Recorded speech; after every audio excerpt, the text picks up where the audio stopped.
Welcome to the Timbo the Wizard Show. I'm Timbo the Wizard, and today we're going to be diving back into Sundered, Eldritch Edition.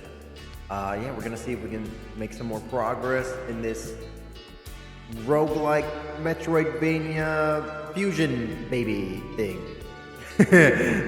let's see how much further we can get. Give me just 1 second. As I get everything going. Doing something slightly different. I've got the actual stream view up. Wasn't working last time. I figured out a way to do it though. Hold on, give me 1 second. Always on top. And oop.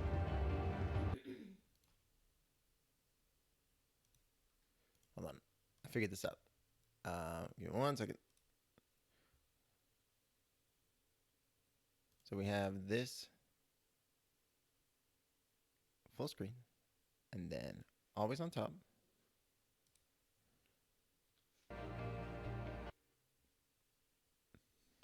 How did I do it the other day? I'll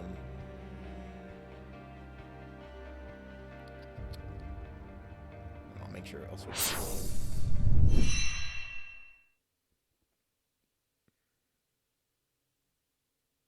Okay, hold on. I got it. So, ooh, Doritos! Delicious Doritos. So I think what we need to do is we need to... Man, I swear I had this figured out. Because I want to be able to see the stream, like what you guys are saying on your end.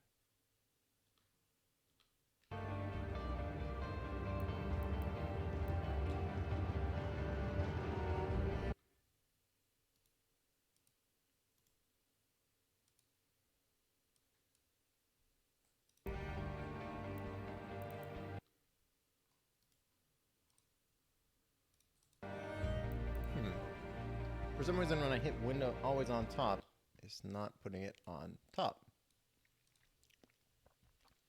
Give me 1 second, guys, as I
Okay, I think this is just about solving.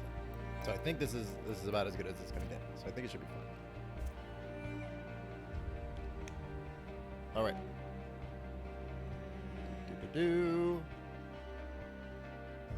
Chip test. Chips coming in loud and clear. Perfect. Okay. Oh, also before we go ahead and get cracking too deep into it, I also want to say just a quick thank you to my latest follower who followed while we were offline. Thief the Thief, thank you so much for following. All right, let's go ahead and dive in. I've got like 3 abilities, but I've already got 16% progress. Feels like a lot of abilities for only being 16% deep.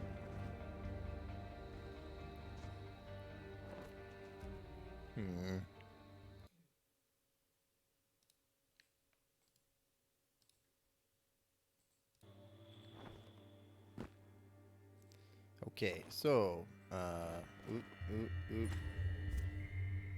do we look at the map?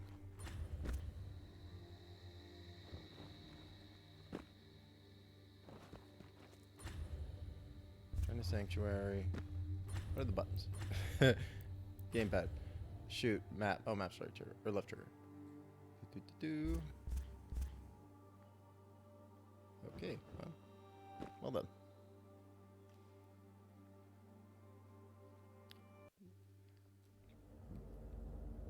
Alright, let's see if we can make some progress. Dive a little deeper.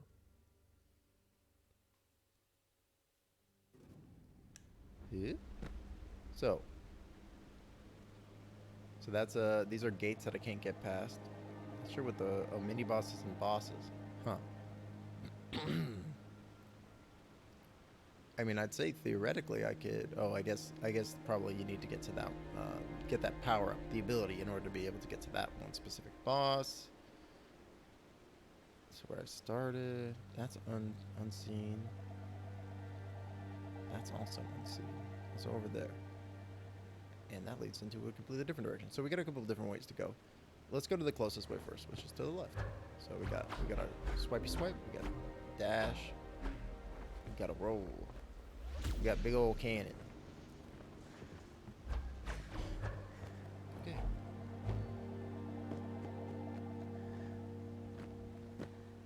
Oh yeah, there was some kind of power up here. Yeah.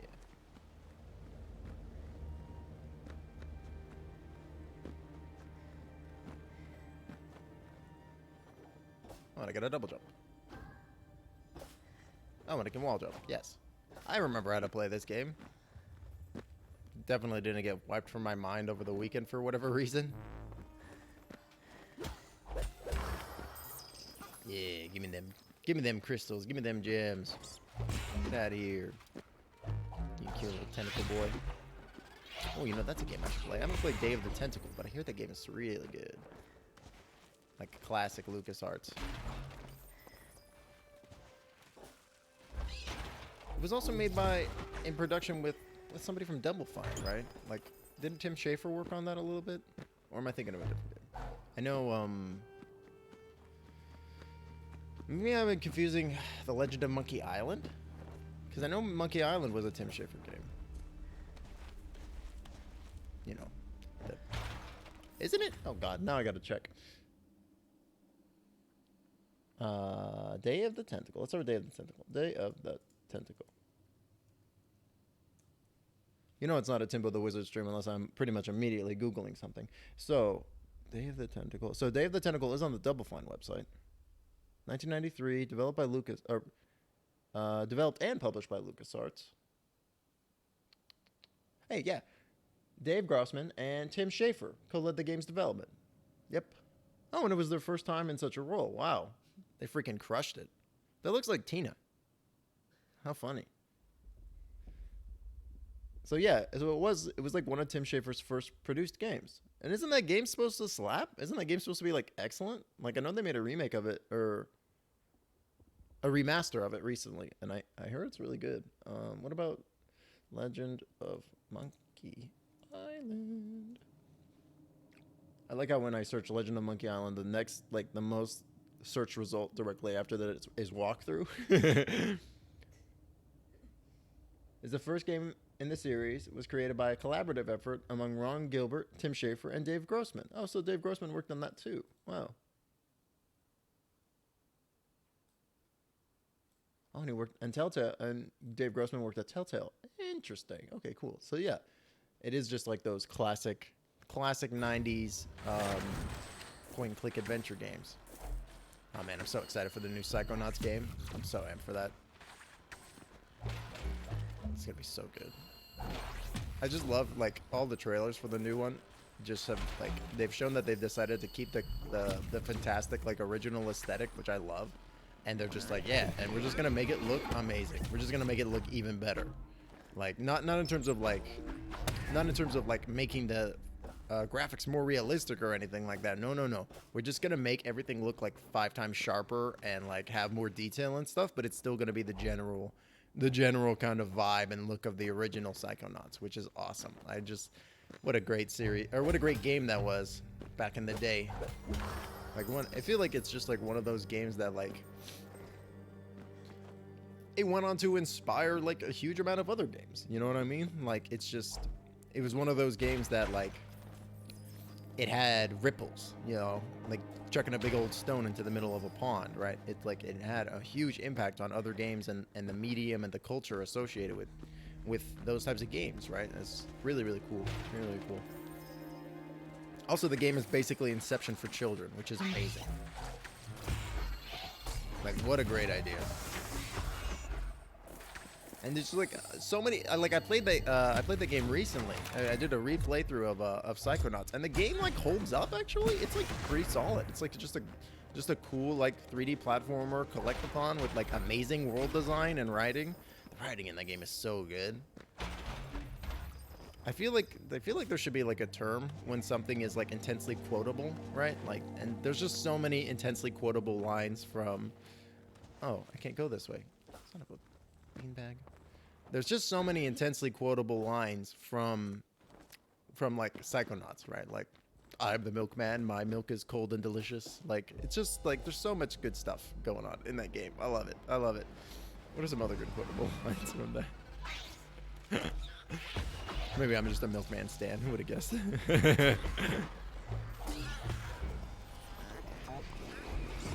Yes. Man, they weren't kidding. The hordes of enemies will just literally show up out of nowhere. We'll keep that in mind.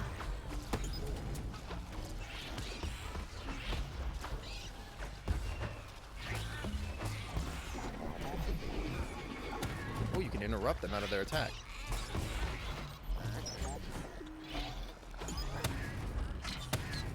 Ooh. Man, that up finisher actually gets you like a lot of height. Not just a little bit of height, but like a lot of height. That was like a full second jump. Wow. What if you need to use that to get to certain areas or something? Curious.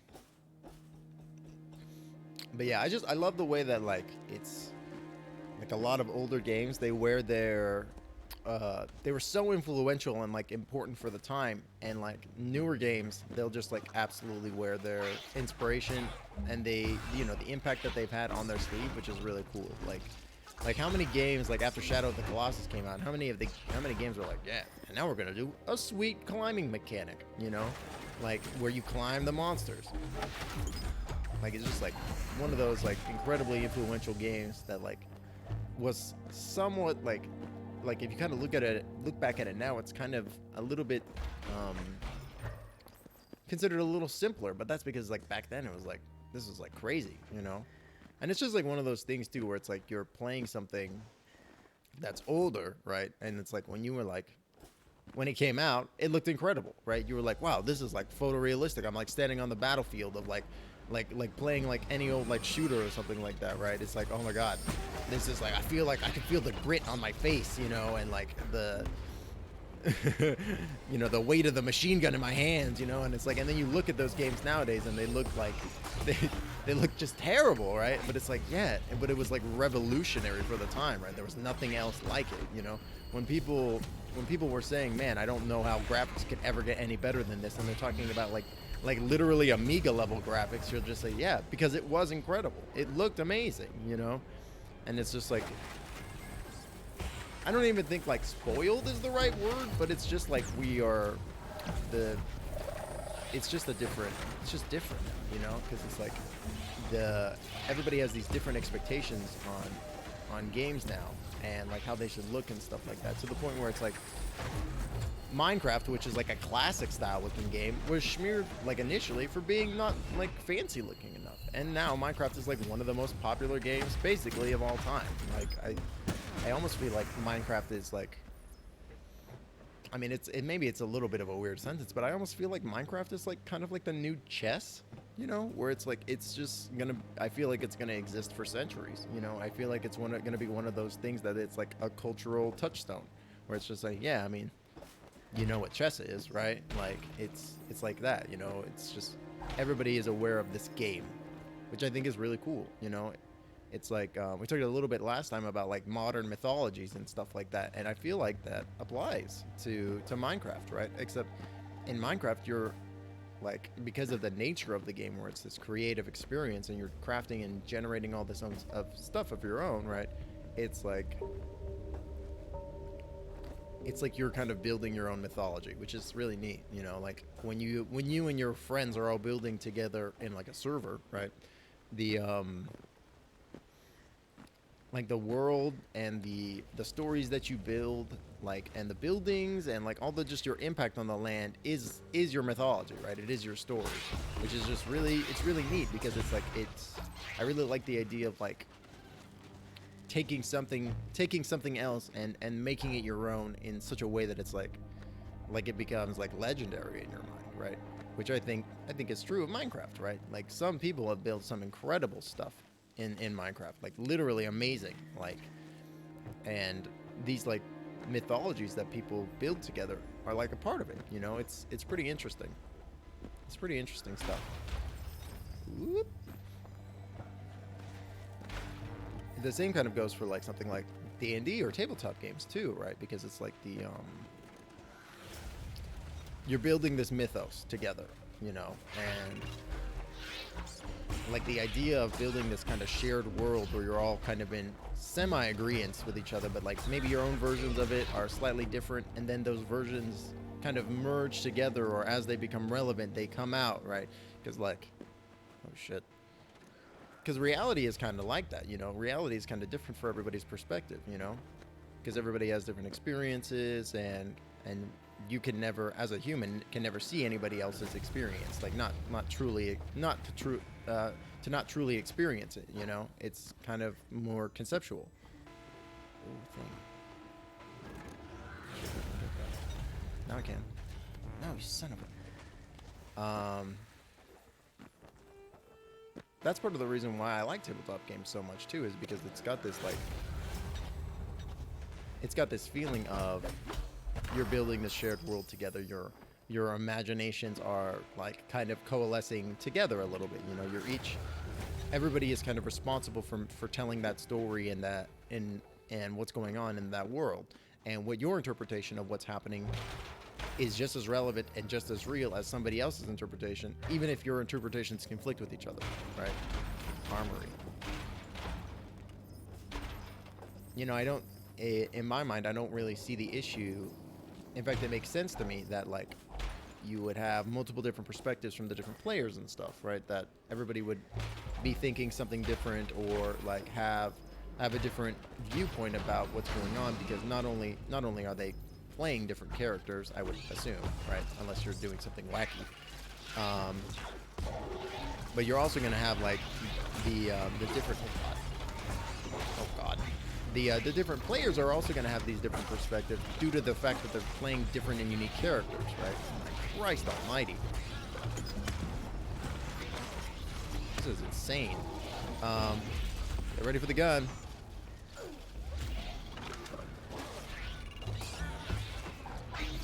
So it's just like, I think it's really interesting, because it's like this kind of stuff has happened in the past, you know, where it's like you've built, like these people work together to build these mythologies, and now those mythologies are like, some of them are really popular, and like seeing it happen again in like our modern history is a really neat, it's really neat, you know. It's just like, I think it's really cool. Like I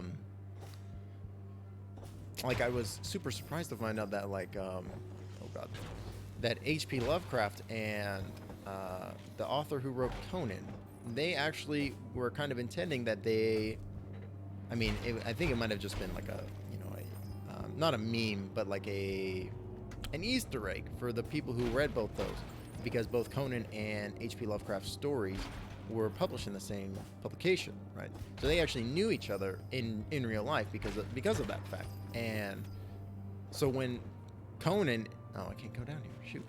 So when Conan is fighting, man, whenever I say Conan, I just think of Schwarzenegger. When Conan is fighting snake people, like, it's meant to be like a direct homage to Cthulhu and H.P. Lovecraft and his mythos, right? And he did that intentionally, which I think it's really interesting that it's like, now these stories are like, what's the word that I'm looking for? Kind of like mythic and legendary in their own right. Like there's so much, like Conan is not super huge, but like, can you, when you say Conan, you just immediately think of Schwarzenegger, right? Who is like a big deal, you know? The dude became the governor and he's also the Terminator, right? It's like it's really interesting. And then you have H.P. Lovecraft, who's like mythos and like warped genius is like totally like taken a root into our pop culture, you know?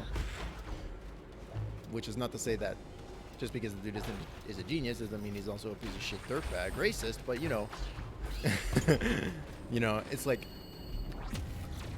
you know, and that just like totally veers the conversation into a totally different topic, right? About like can you like separating the art from the artist, and like, is that cool? You know, like, is it, you know, like I feel like people, when you talk about Lovecraft, right, and how he was a dirtbag racist, it's just like a couple of things that I hear numerous times is that he's like, well, he was scared of everything, which totally comes across in his work, right?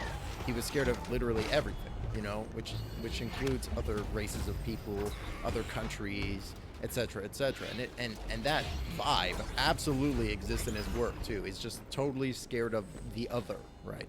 The concept of the other, right? So that they use that as like a little bit of an excuse, as well as the idea that, oh well, where the hell am I going? I'm going this way, I guess. As well as the kind of excuse that, oh well, I mean, if you had been born in that time frame, you would have been racist too. And it's like, I don't really know about that. You know, it's like, I feel like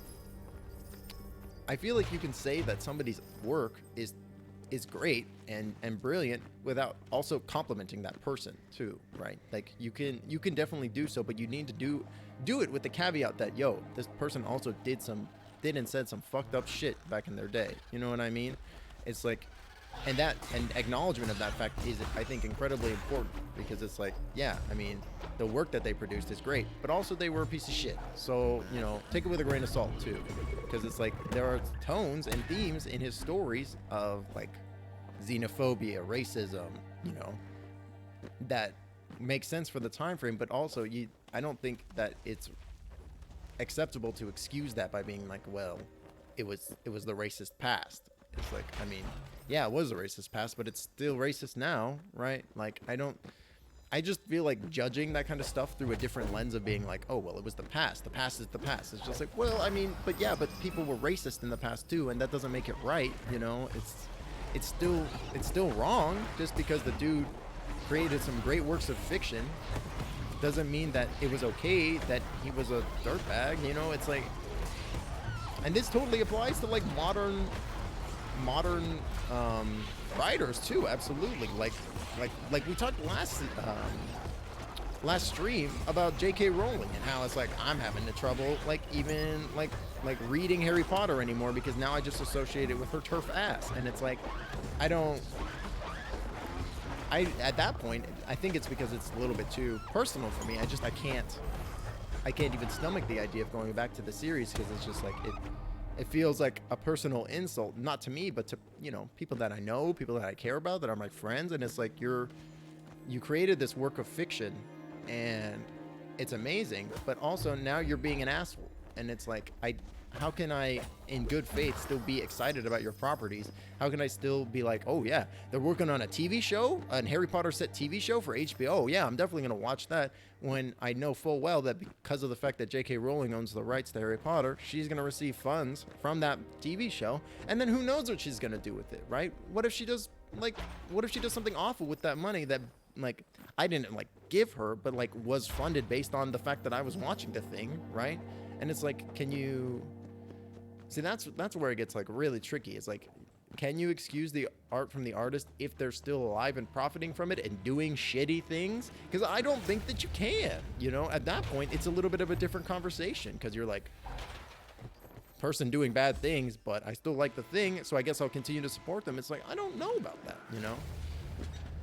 Another good example I can think of, I'm not like a huge Kanye West fan, but I hear his music is actually like almost like genius level good. Like some of his tunes are like supposed to be amazingly good, which I mean, I personally don't really get, but you know, if you like what you like, I'm not gonna smear you for it. But it's like, but the dude is also just a super huge asshole as well, right? Like,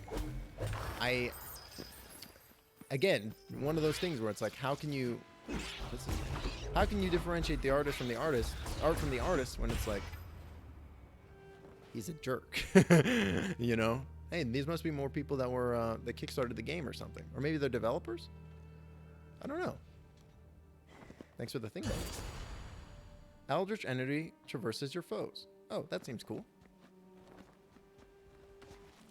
Oh, but this is a dead end.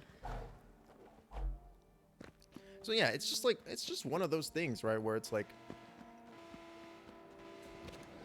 I feel like when you have the conversation of differentiating the art from the artist, it's like a long conversation that you need to have, you know, and there are multiple factors, and it's not just like a one size fits all kind of deal, you know. Some people, you know, you can not excuse, but like, again, you have to have this caveat associated with their work that, yo, this stuff is bad, you know, like the context for it is not great, right? And it's an important conversation now, because it's like, if you don't have that conversation and you just enjoy the piece without like acknowledging the fact that, yo, shit's kind of racist, bro, it's just more harmful than anything, you know, which is really unfortunate. It's like, I feel like just returning power to those like racist people in the first place, right? Where it's like, the idea is like, if you call out the racism, then it's maybe not as impactful, but if it's better than just ignoring it and pretending that it's not real, right? Which is the most important part, you know, like the actual acknowledgement of doing so is important, because it's like, people who are victims of racism, they don't get the privilege of not having to deal with that kind of shit, you know, and it's fucked up, you know, not being like, oh, well, I mean, it doesn't affect me, so therefore it's not real, right? Like, no, it very much is real, and in fact, you just, like, ignoring it kind of makes it worse, you know, because instead of, like, actually trying to be, like, anti-racist, you're just, like, perpetuating it, because instead of actually talking about it and having the difficult conversation of, yo, we need to talk about this, because this is important and it's having an impact on our society and on people that live in our society in a massive, massive way. And instead you're just going to be like, oh, well, you know, whatever. It's like, well, I wish it'd be nice if those people who are struggling had the privilege to be like, oh, well, whatever, right? Oh, man, nasty waterfall. I need some kind of thing that will get me through the waterfall. Not that. Hooky. So where are we going now? I guess we're going that way. Anyway, so that's my 20 some odd minute rant on all things in regards to that. I mean, I could talk ad nauseum basically about this kind of stuff, because I think it is really like important to have that level of acknowledgement, you know, because things don't get better unless you acknowledge and view what the source of the problem is. And by having conversations like, oh, well, I mean, yeah, the person was racist, but it was from his time, right? That was how everybody was. It's like, well, yeah, but it's still racist, and you're just kind of making an excuse for him, you know? It's like, you could say it was racist without making an excuse, right? Just say it's racist. It's not like rocket science. Take that big old blast. Yeah. Oh, man, that's so good. Whoop. Roll.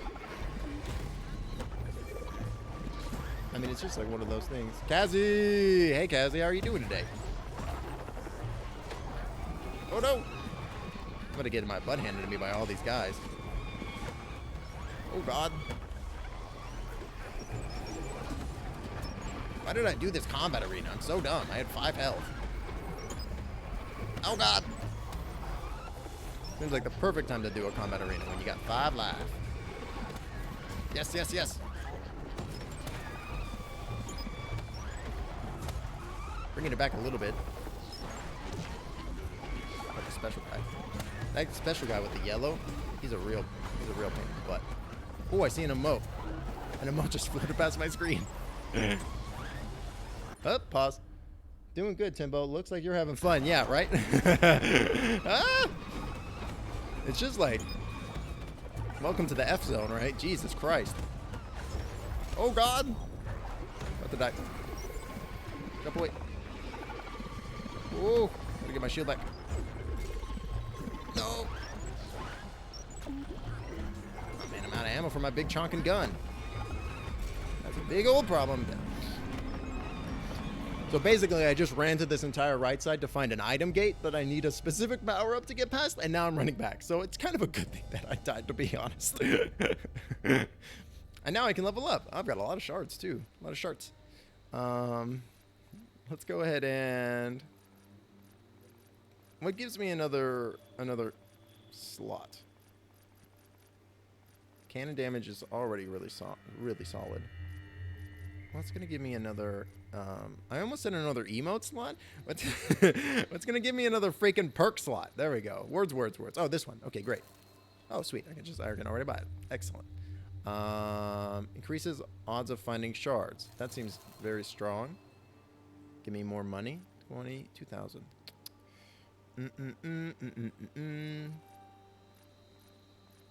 Melee damage. Alright, let's take this first. Every time you kill an enemy.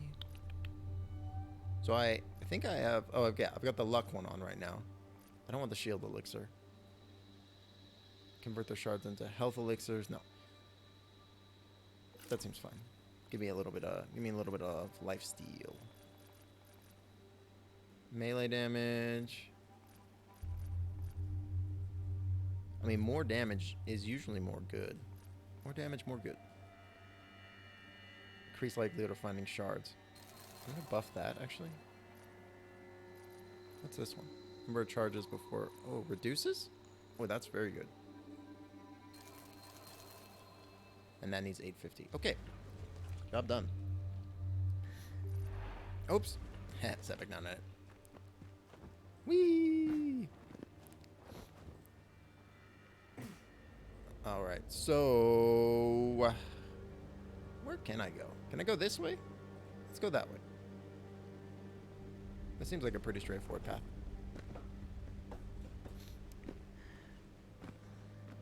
Screwed.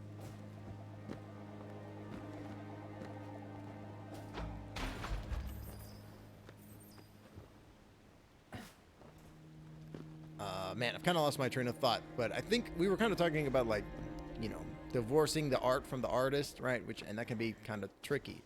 And, you know, we're playing like an Eldritch horror themed video game, and it's like, you know, Call of Cthulhu is like, or Cthulhu in general is like one of those big IPs, right? That's like, it's like super influential. Like pop culture has like sunken its teeth into it and love it, right? And they can't get enough of that Eldritch horror. You know, they love tentacles and spooks, right? But like the source material for like Cthulhu, you know, and H.P. Lovecraft themselves, kind of distinctly very racist. You know, it's just not great. You know, it's just like the dude had like a lot of issues, both mental and like social. You know, and I just, you know, part of the problem is that like talking about like this, like I find that people like to make excuses for Lovecraft being racist by being like, well, you know, it's the time, and I kind of disagree, because it's just, I mean, yeah, there were racist people back then, but I'm sure there were also not racist people, right? Like I'm inclined to disagree about like everybody being racist back in the past, which is kind of an assumption that I hear thrown around when talking about, oh, well, Lovecraft was racist and everybody was. So you're like, I don't really know if that's the case, but I mean, it just kind of feels like you're kind of trying to find an excuse. But I don't know. It's a weird one, you know, because like I think like it's like one of those questions, right, where it's like when you're supporting something or supporting a person, an artist, what have you, what they do with your, or a business even, you know, what they do with your funds, with your patronage is important, you know. It's like, do you do the good thing? Do you donate to charity and like and help them out, right, or help out people, the less fortunate, right? Like, or do you just like use your money to, you know, oh, I don't know, lobby in the government for lower wages, no unions, you know, like what are you using your funds for, right? Like I kind of brought this up about J.K. Rowling because it's like they mentioned that there was, I had seen there was a rumor that they were working on like a Harry Potter TV show for HBO, which like I mentioned in the last stream, I really like Harry Potter. I don't really like J.K. Rowling, but I really like Harry Potter, you know. And it's like, if I give J.K. Rowling my money and my time by watching the show, some money's gonna go to it, right? And who knows what kind of shitty stuff she might do with those funds.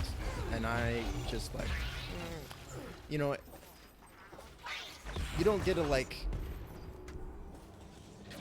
it's one thing if like, I guess the artist is already dead, right? Like if like I'd have no idea about H.P. Lovecraft's estate or any of that kind of stuff. Like I don't know, do they do donations? Do they do like what kind of like actual like activism or anti-racist kind of stuff do they actually do? Do they do anything or do they not?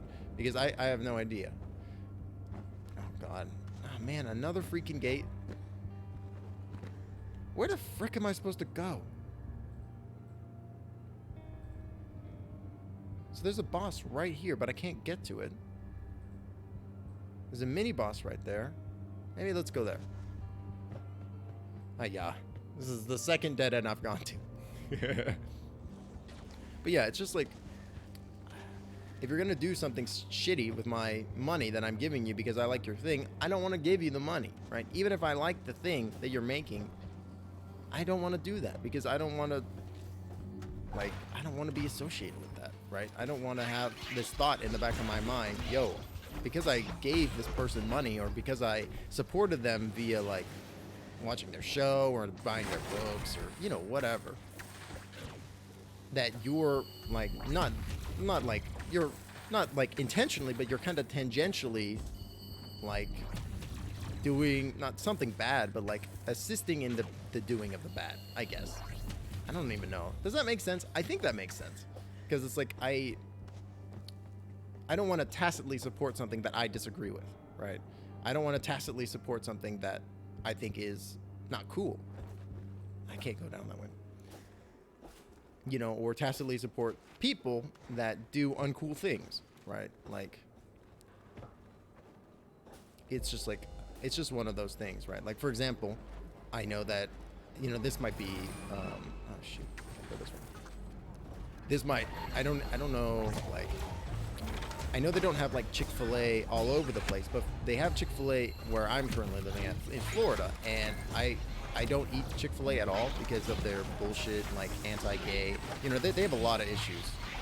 Oh wait, no, I'm thinking of Hobby Lobby, but I don't shop there either, right? Because it's just like they use their funds to do what I would consider anti-American stuff, because, you know, I think it's American to be able to be gay, to be able to be transgender, to be able to be agender. You know, I think that is deeply American, that you can be like, yeah, I am one of those things, and I'm proud of it, because, you know, as Americans, I feel like our differences is what makes us like so good, you know, and I feel like that's like the case with humanity in general. You know, humans are so strong because they are incredibly diverse. You know, you throw 100 humans into a room and they will come up with like probably like 100 different solutions to a problem, which is incredible. You know, the adaptation and the versatility of humanity is incredibly valuable, and, you know, like one of those kind of untapped resources that I feel like people don't even really think about. You know, it's like the idea that having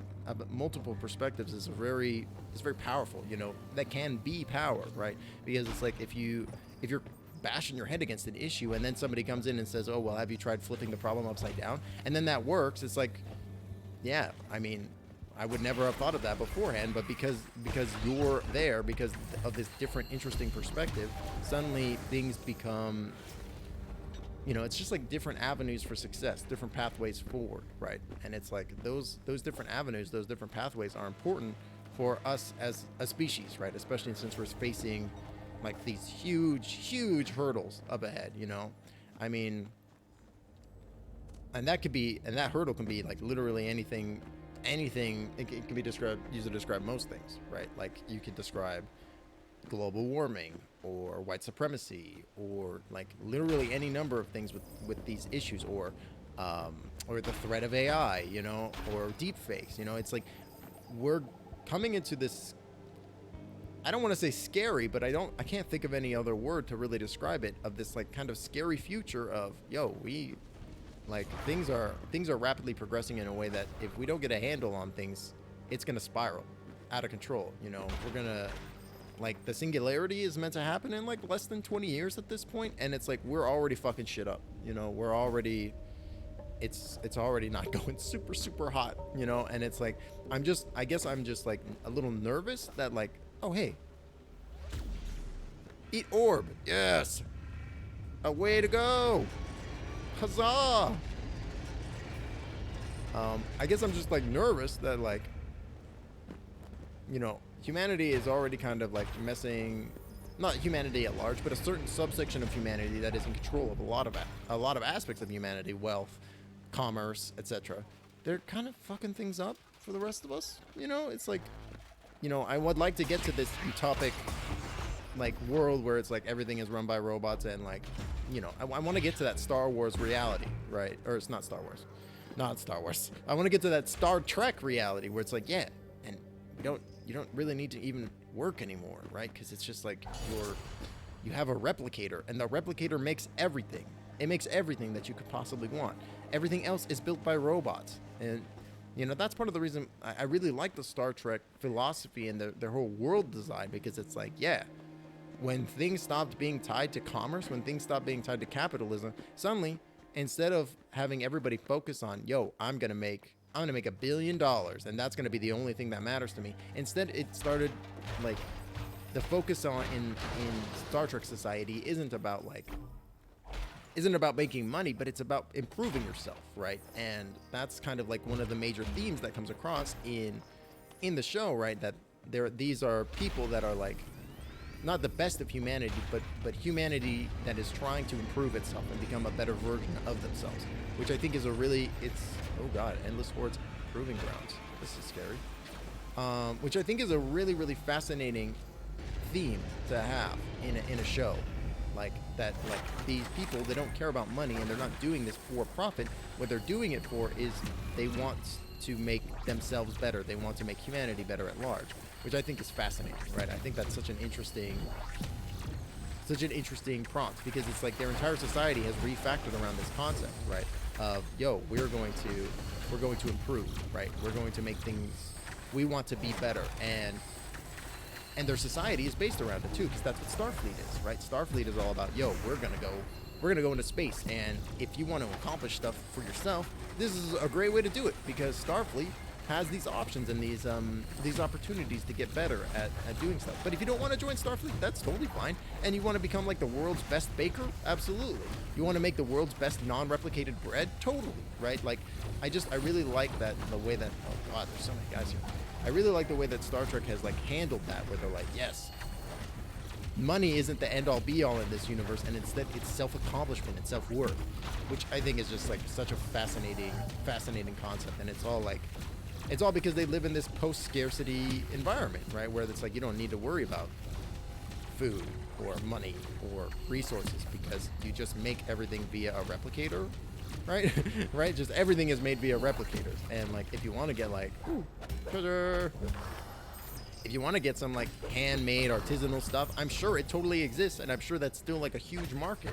But like, people aren't making that stuff with the intention of selling it, right? They're making it with the intention of, I want to make the best thing possible, and I want to be known for doing this thing. I want to be known for improving this craft, right?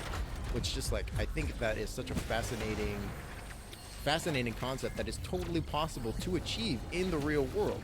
It would just be really difficult, you know, because it's like we need to shift to this post-scarcity model, which we kind of already, I mean, we have enough resources for basically everybody and for everybody to be taken care of, no issue, you know, like I'm a big believer in universal basic income, and as well as universal health care. You know, it's just like, this stuff is just like, it's just like obvious, you know, like why do we need to make it so like some people have to weigh the risks of like feeding themselves or buying their insulin so they can live, right? Like, that's just madness, you know.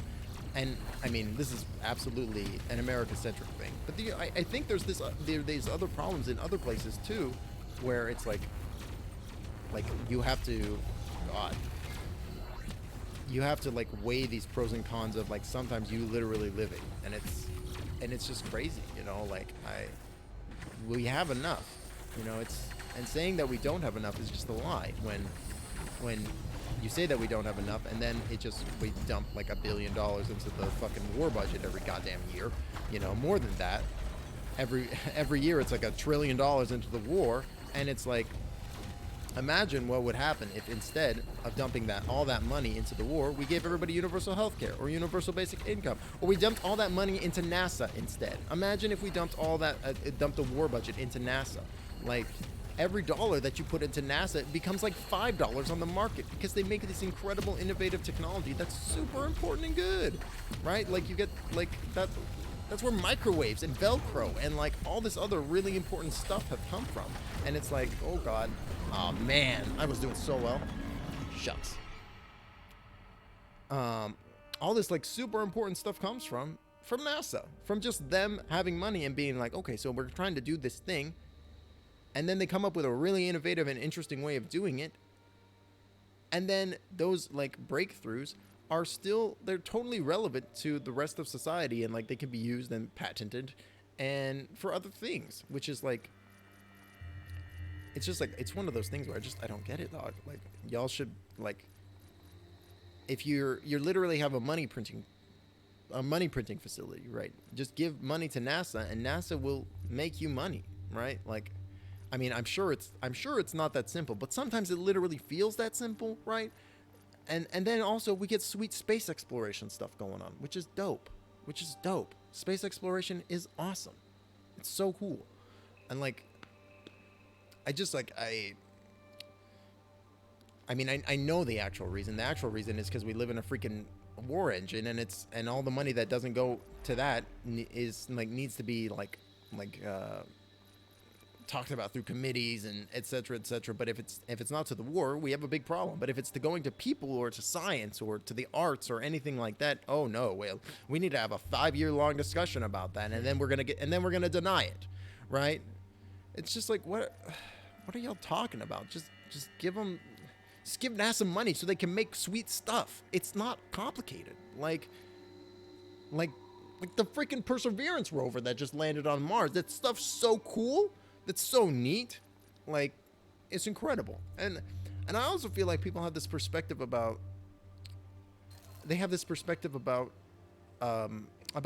that's like, oh man, we spent $1 billion on the NASA spent $1 billion on the Mars rover, and then we just sent it there. Well, wouldn't it have been nicer to spend that $1 billion on Earth? And it's like, I think you just fundamentally don't understand. Like, they didn't put the money in a briefcase and send it to Mars, brother. They spent the money making this stuff to get to Mars. Like, it's not just sitting in a briefcase on Mars, dude. Went back into the economy, you know? Like, what are you talking about? Like, like, there was no money lost. In fact, they made money off of it because it just circulated back into the economy, brother. Like, what are you talking about? It feels like like, it's just, I don't like seeing these like really ignorant posts being like, yeah, whoa. I mean, we could have spent it on Earth instead. It's like, we did spend it on Earth. Who are we giving the money to? Aliens? Like, what are you talking about? Like, I just what are you even talking about? Like, and then all that stuff that gets made by NASA becomes this amazing innovative technology that ends up winding up in our own homes. And it's incredible. Like, it's amazing. And it's just like these people who are so stuck in the past who can't see any way out except for their own way, and their own way is antiquated by about 50 years. You're like, I don't know where to even start, right? Like, I want to be able to make you understand, but like, it would require having like a 5-hour long conversation where we just go over the basics of like what's going on with technology and like our current environment and stuff. It's wild, you know. I don't even think that, like, I'm not even sure if ignorant is even the right word, because it's like, it does require like some in-depth level of thought, but it's like, it's worthwhile to do. You know, I don't know. Critical thinking is one of those like skills that is like very much like not pushed in the American public education system. And, you know, I want to say I don't know why, but I know why. Everybody knows why. It's because stupid people are more easy to control. It's just literally that straightforward, right? Like, you don't push science and the arts and music because that makes people intelligent, and it makes people question why things are bad, right? It makes people go, man, things could be a lot better. Why aren't things better? And then go, hey, shut up. We're making money here, right? Hey, shut up. You're not allowed to ask these questions. You know, it's like, I mean, they're kind of important questions. Like, why, like, what's the point of us having money and these antiquated systems if people don't have any money because it's all being sucked up by the 1%, and there's literally like food lines going like for miles, but the food is there. It's just people don't have any money because of the pandemic or whatever reason. Oh God. Mother's bodyguard, quiet as Turnian. Ew, he's creepy. Very few survive their attacks. Ugh! What the heck? Get out of here, you nasty roast pig. He's a brutal lad. He's got lots of faces, too. I don't like it. Ow, ow, ow. Holy crap. Oh no, I have to stop monologuing to actually focus. This is truly a boss they've made to just defeat me. Yes, eat finisher, baby. Oh, that wasn't so bad. Oh, just kidding. There's 3 of them. Lol. Oh my God. Okay.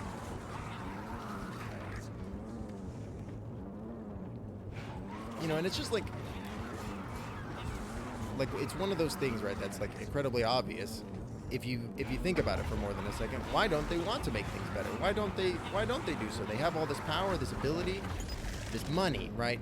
It's because they're profiting, right? Why would you mess with something when you're in power? You know, like, oh God.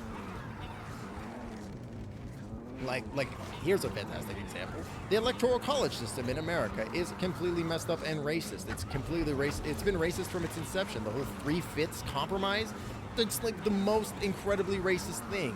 Like, yeah, so these people, these black slaves, we want them to count for our votes, but we don't want to count them as people. So instead what we're going to do is we're just going to count 3/5 of them instead. Like, you can't argue that was not incredibly racist from its inception, you know? Because it totally was. Like, just absolutely messed up. Ouch. Oh, shoot. Missed it. But you know why? The Democrats never freaking do anything about it, despite the fact that they've lost the Democratic election via the Electoral College numerous times. Because whenever a Democrat wins via the Electoral College, it's what's put them into power. And they're not going to do anything about the thing that put them in power. Why would they? They like that thing. It gave them power. Get out of here. I'm going to take your power now. Jerk. Right? Why would they do anything about it when it's the thing that gave them power in the first place? Right? Elder shards are more valuable than any treasure.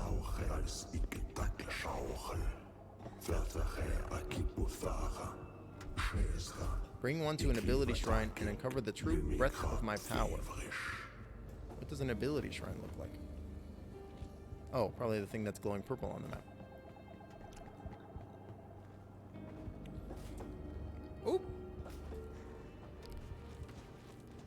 Oh, I can't go this way now. Why you do this to me? I just want to get out of here. So rude.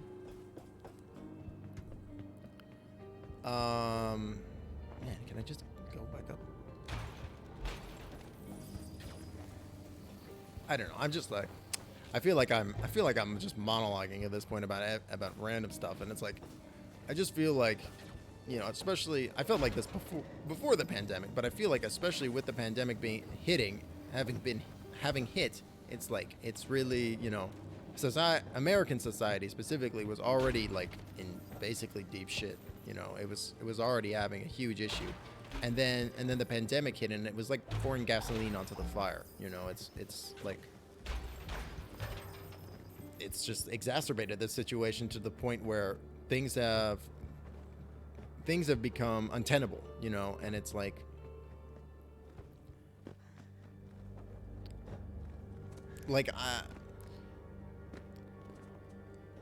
it's just, you know, it's just become untenable, right? Like the whole issue is like the whole situation, like there's just so many different facets to it that are like a huge problem, and none of them are being addressed or even sometimes even talked about by like these like higher ranking politicians. And oh, the screen's gotten all warped. Oh, it's getting weird. These shrines are your beacons of hope. Corrupt the frail Valkyrie abilities with an Elder Shard to unlock your true potential.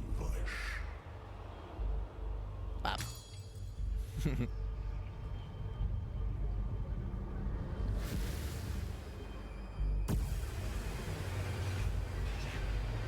Oh. So you gotta achieve a true believer. Greetings, true believers. Migo Shield. Returns damage when hit. Ooh, that's cool. So sometimes you'll have to like come back to these shrine spaces, and you can get an upgraded ability. That's cool. I don't really see how that helps me in this current context to get through anything more. But we'll keep looking. Oh, I'm out of ammo. Shoot.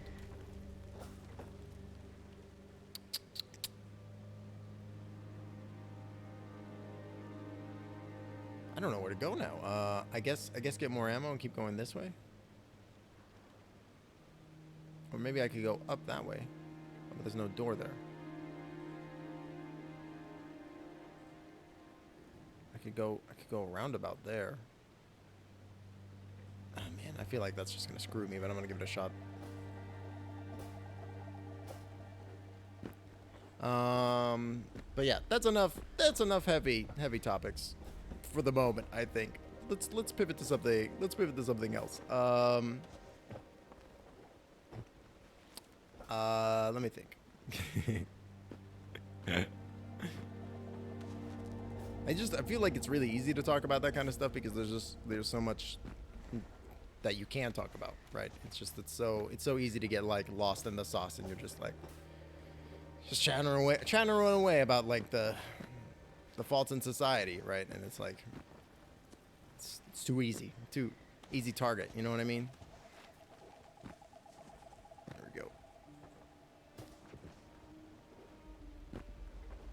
I gotta jump. I really wish it would just like suck me up, or at least show me, so that way I don't have to do this blind. But you know, I'll do it blind. I'll do it blind. Do it live. Oops. Actually, I want this. Oh, hey, it gave me full heals though, and bullets. Excellent. Okay, so oh, I got a new thing too. This one. Increase finishers damage by 25%. Reduce max energy. That seems great.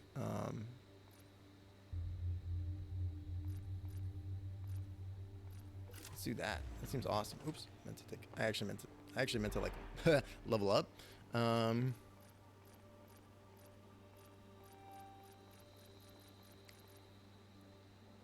Let's keep buffing reduce max. Oh, I guess the swords do actually different things. This one reduces the charges. But this one does increase chance of critting a crit. Reduce the number of charges. Okay, so some of them do the same thing. Some of them do different things. Interesting. Oh, increase max ammo capacity. That could be quite good too. Increase max ammo capacity.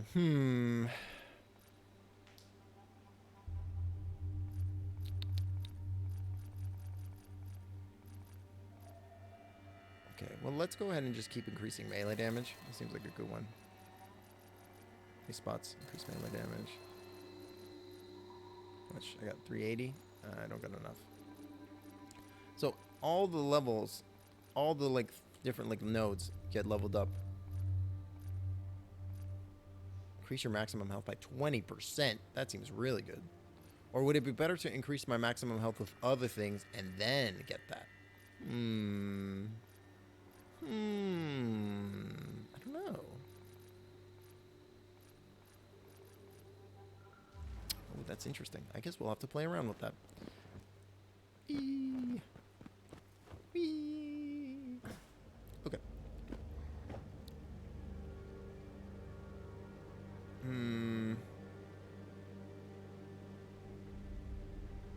I still don't even know how to get. Well, I guess it would be. I guess it would be right there. That little that lock would lead to that boss fight. But I still don't think I can actually access that. So, I guess let's just keep going south. I got some bullets now. Let's do it. Bullet. Oh man, I don't think there will ever be a weapon in any video game that's as good as the bullet gun, or the letter R from from Enter the Gungeon. Literally a gun that when you fire it, it says the word bullet. Amazing. Incredible. Come here, you chunky lad. Wow, okay. I'm much stronger now. Sweet. Who would have guessed that a couple of level ups would of damage would just make me wreck face. I love it. Da-da-da-da.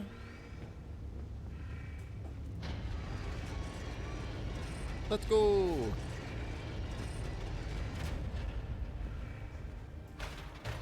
Hey, cool.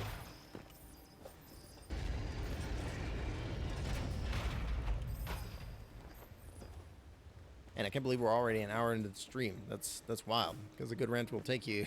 Good rant will take you there.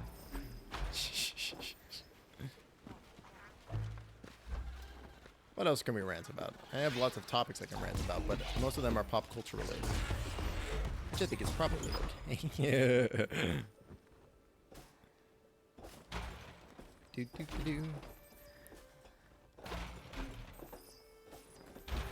Do. I'm enjoying this game though. It's pretty good.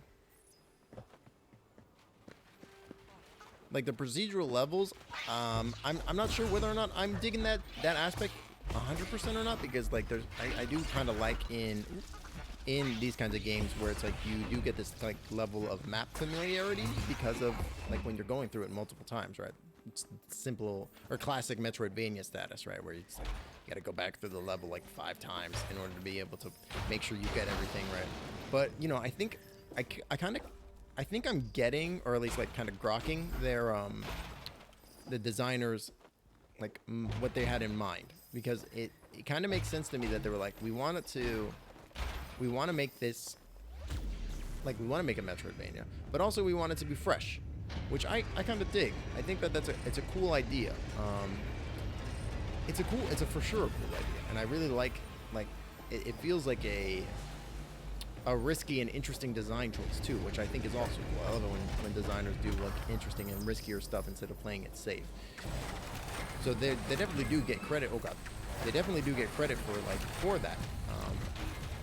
It just I'm not sure about the implementation more than anything, because it's like, I mean, the main thing with a roguelike is that like every time you do it, it's a challenge because it's different, sure, but it's also, you're also meant to be overcoming that challenge within the span of the run, right? Which is, oh god, which is quite a bit different than what we have here, right? In this, it's like the challenge is ever present. God damn, the challenge is ever present, but but it's different slightly each time that you play it, and you get quite a bit stronger, you know, which I think is interesting. Get out of here. I don't think it matters even I kill these guys because I think they just keep spawning, so I'm just gonna run for it. Whoa. That big purple thing must have been my new ability. That was cool. Ooh, ooh, ooh, ooh, ooh.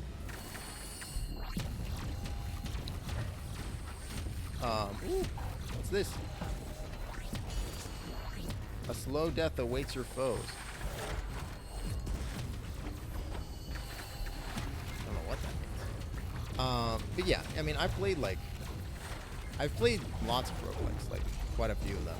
Oh god. And I like the mechanics in this, and I like the way that they're handling it. It's just like, I don't know. Maybe I'm like conflating their design choice with like an actual like roguelike, right? Which I think maybe was not their intention.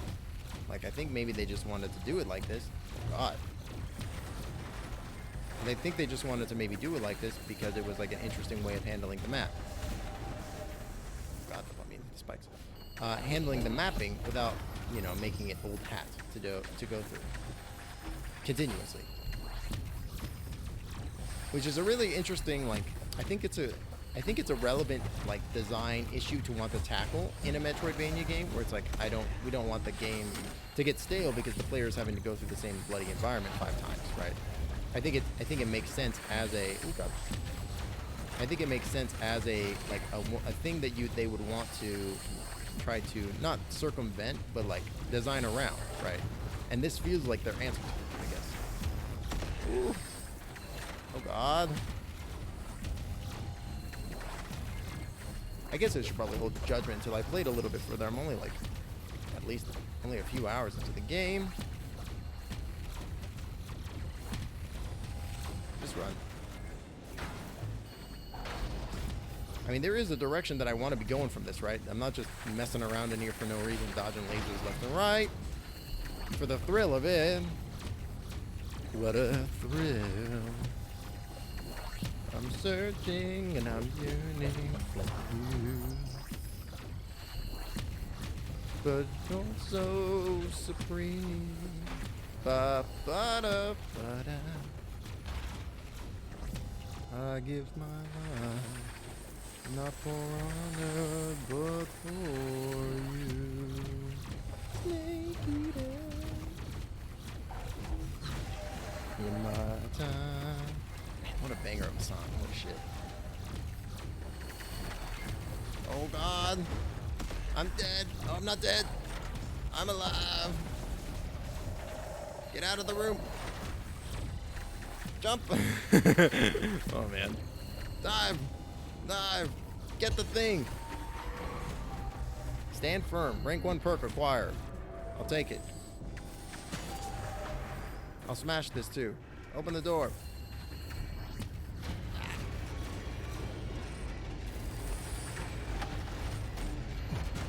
Whoop. Yes. Whoop. Whoop. Whoop. Whoop. Whoop. Whoop. Great. I'm out of that F zone. Now I'm in a new F zone. Let's see what's over here. Because for some reason I didn't go this way.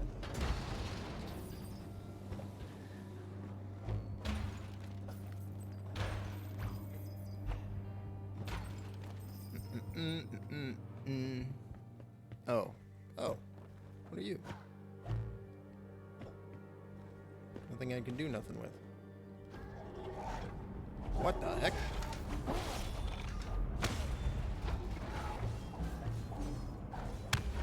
Awesome.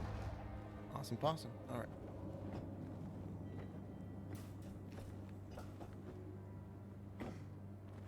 Alright, going back here. So... Oh wow, so there's like literally nothing in there except just a bunch of enemies with which they mean to destroy you. Okay. Well, that's okay. This is fine. Slowly triangle jump. We'll go check out what's going on over here. Maybe maybe I can actually get that way now.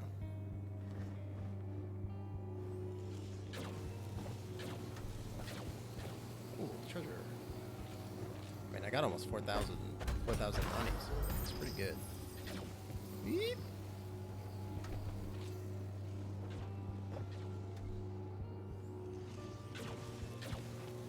Ooh, shoot. Yikes.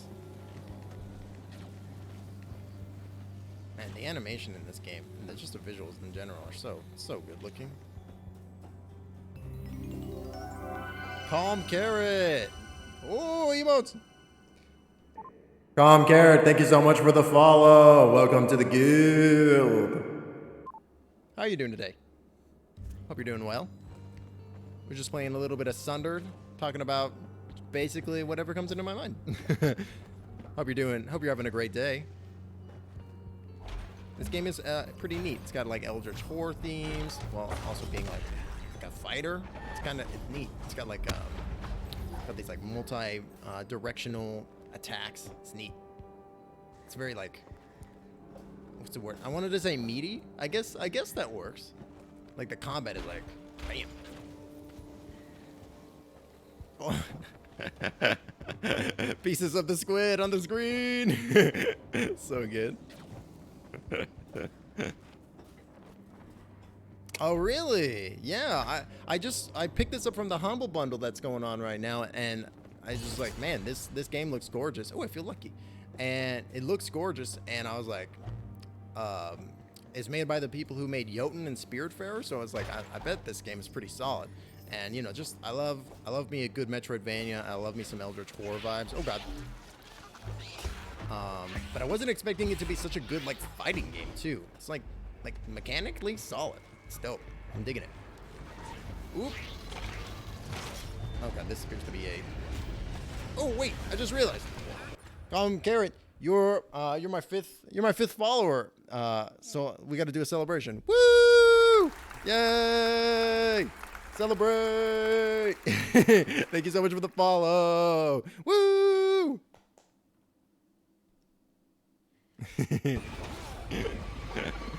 They're gonna use that nearly enough. Oh god, are these invisible guys? Or maybe the game didn't like that I paused.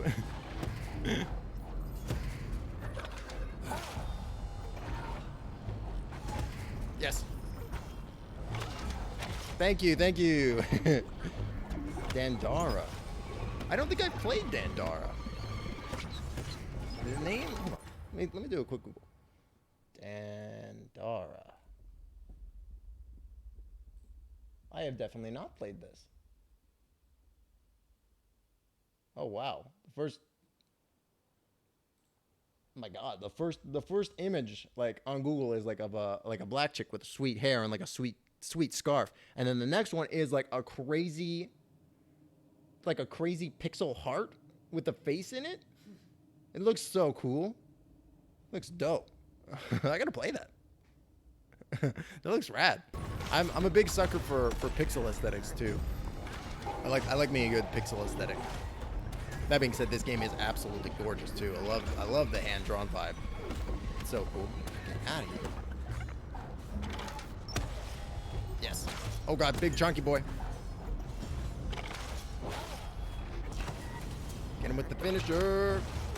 Oh god, heal. I don't got any heals. Roll. Big chunky cannon. Yes. Oh god. Oh crap. Oh no.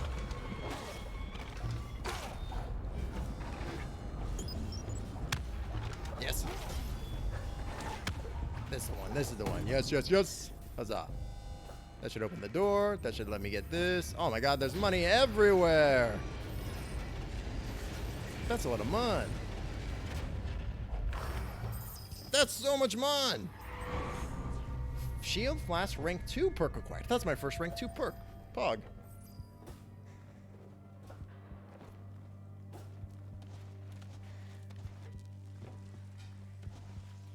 Awesome, awesome, awesome. We're gonna go ahead and eat some healing. Then we're gonna go left.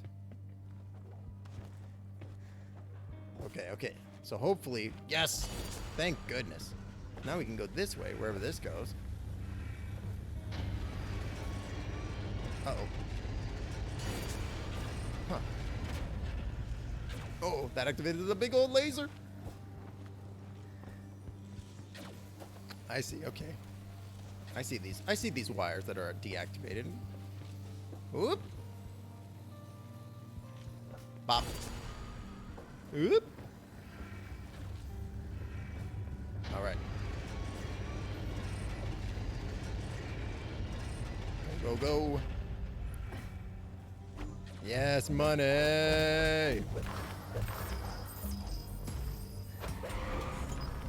We totally recommend it. It's good, a cool gimmick where instead of running, you bounce along the wall, ceiling, and floor at angles. Oh, you know, I think I did see that. Was it free on Epic the other day? Oh man, I was meaning to pick that up, and I was like, this looks super, super cool, and I totally forgot. But yeah, I think I remember. Now that you've mentioned like you were bouncing, it kind of reminded me a little bit of like an older platformer called VVVVV or something like that, where it's like you don't jump, but instead you fall up and down depending on like your gravity. Kind of reminded me a little bit of that, but with like sweet combat. And I was like, this looks dope. I mean, I totally forgot about that. Thank you for reminding me. I'll have to check that out for sure. Because I was like, man, this game, and it also has a really, really pretty pixel list though. I think it's really cool that you can, like, pixels have this. Is the world warping around here? It feels like the world's kind of warping. Like there's a visual thing going on. I don't know. Weird. Like the colors are bleeding out from the edges. That's very strange. I love the range of pixel aesthetic. You know, some pixel aesthetic, you can do all kinds of stuff with pixels. It's really, really cool. Wow. This seems... Oh, this must have been why my field of view was warping. Strong was the Valkyrie's wrath. Their bullets, terrible. And with cowardice and trickery, they deceived us.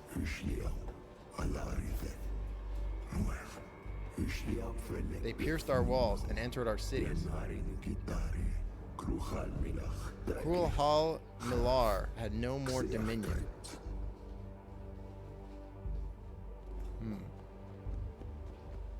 So it seems like this like society of living crystal creatures was like, you know, they had some like colonizer shit happen, and the humans showed up and were like, we're gonna do whatever we want, and then they were like, nah. This room was built by Valkyries to keep cruel Millar trapped. It won't be easy to cross. Tell that to my double jump friend. Ow. Okay, so the ones up there never go away. Oh man, so now we're just getting into the platforming, aren't we? Oh. Take a little bit of shield damage for that. It's fine. Drop down. Ooh. Oh, that's a door that I just ran into for 5 seconds. Oh. Wow. Okay, cool. Shortcut get. Jeez. Oh, jeez, Rick. Whack. Come on, open. And open! There we go. And open! It's gonna open this top one too? Nope. And nope. Good job, Ash. Now you can meet with Cruel Millar, the Guardian. Sweet. Perk advantages always outweigh their disadvantages. I like the confidence with which that tooltip spoke. Oh, wow.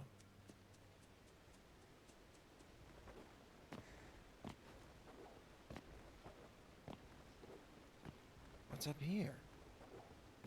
Oh, nothing. My favorite sort of thing. This is a hectic boss. Ooh. Oh, goody. Oh, I like the statues up in the ceiling. That's fun. But if they're the guardian of this, of whatever, if they're the guardian of this dominion, why would they be attacking me? Are we not the buds? Oh my god, we are not the buds. I can't even pronounce that. Oh wow.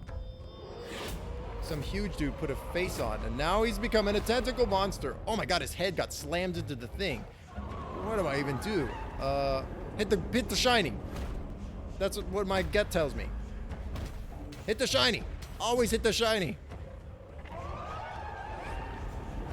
This is crazy, and also it looks gorgeous. Holy shit. Like, this boss looks incredible. Yes. Oh my god. You double fisted me. How rude. Ah, get out of here with your double fist. Oops. Don't fall off. Where's he going? Oh, okay. He's got so much life. His life pool is insane. What the heck am I supposed to do against that? Oh, yeah. Hit him through the thing. Hit him through the thing. I see one coming my way. I see another coming my way. I see two more coming my way. Man, you were not kidding when you said this boss is hectic. Oh, get one of your spear points destroyed, son. This is what you love to see. You love to see it. You love to see it. Do just a little bit of light platforming over here. Ah! Eat my gun. I missed. Ow, he punched. Ow, he punched. Oh my god, he did so much damage. I mean, he does have a big, literally a big chunky fist. No, no, no, yes! Yeah, just keep doing whatever you're doing, girl.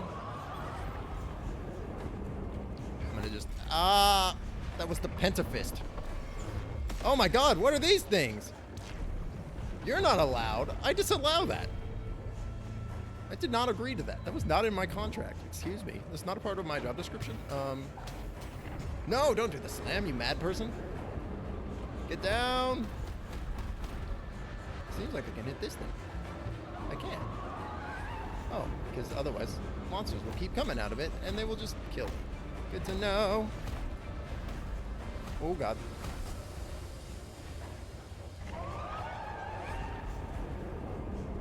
Can't look. Just run. There is no try, only do.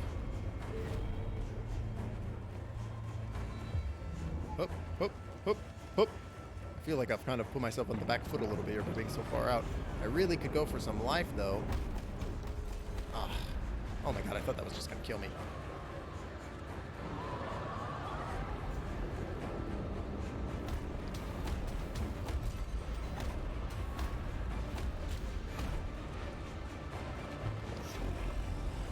Oh man.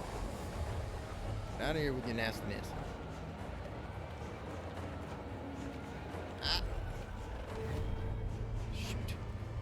The uppercut. Oh god. Teleport.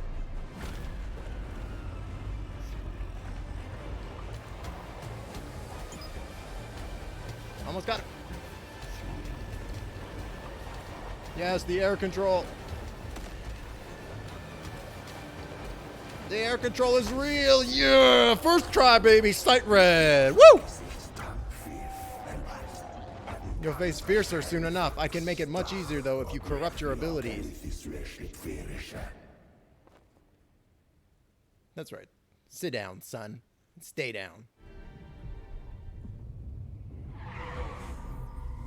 Rank 2 acquired. Rank 1 sharp edge. Health charm rank 2. Ooh. Blackness. Overwhelmed? Use the cannon. Hey, that's what I've been doing. Good tip, brother.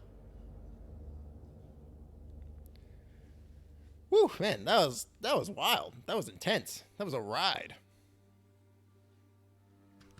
That was really cool, though. Oop, mouse on screen. Thank you, thank you. That felt like pretty lucky. That felt like pretty lucky. All right. So, wow, 15,000? Pulling my chain, brother? You that live? It did increase my maximum. Or maybe that's just a general plus 20%. I don't know. Either way, we're going for it. Oh, look at how much more life I have. That's beautiful. Awesome, awesome, awesome. Let's go ahead and upgrade max shield.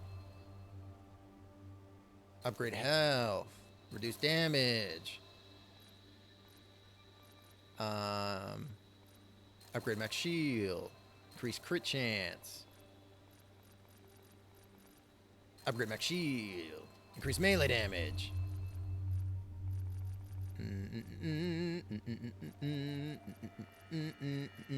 Melee damage. Melee damage. Okay. Oh wait, I got a new couple of perks. Let's take a look. Bip. Oh, luck rank 2 is plus 25 luck. That's awesome. Increase finisher damage. That seems pretty strong. So, but let's take a look. Increases chance of landing critical hits by 10%. Reduces health by 20. That's a pretty big downside. That would basically undo one of my level ups just now. Increase maximum health elixirs by 3. Oh, that's the shield thing, though. Monsters have 6% chance in health elixirs. Increase melee damage by 15%. Decrease health by 20. Reduce cannon recoil and incoming environmental damage by 30%. Disadvantage none. That seems excellent. That seems really, really good. What do I even have right now? You know, I like what I got right now, currently. But we will come back to that if I need a little bit more cannon damage. So. I've got one of these dark shards. With a dark shard, I should be able to go back to the guy and get my new juice. Give me that new juice, girl. Yeah, give me an upgrade. Give me a cheeky little upgrade. That boss fight was really, really cool though. Like that was really cool. The entire design for that fight and like the enemy design was really neat. Ooh, we're going towards a dark shard.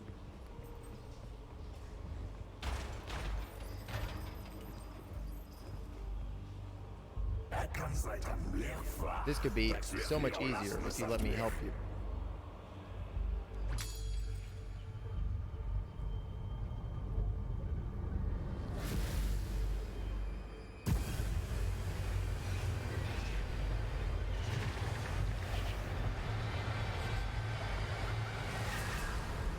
Oh, interesting.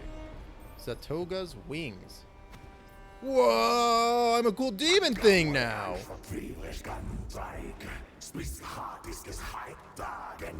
Wow. Pog, brother. I'm the demon now. This is dope. Yes.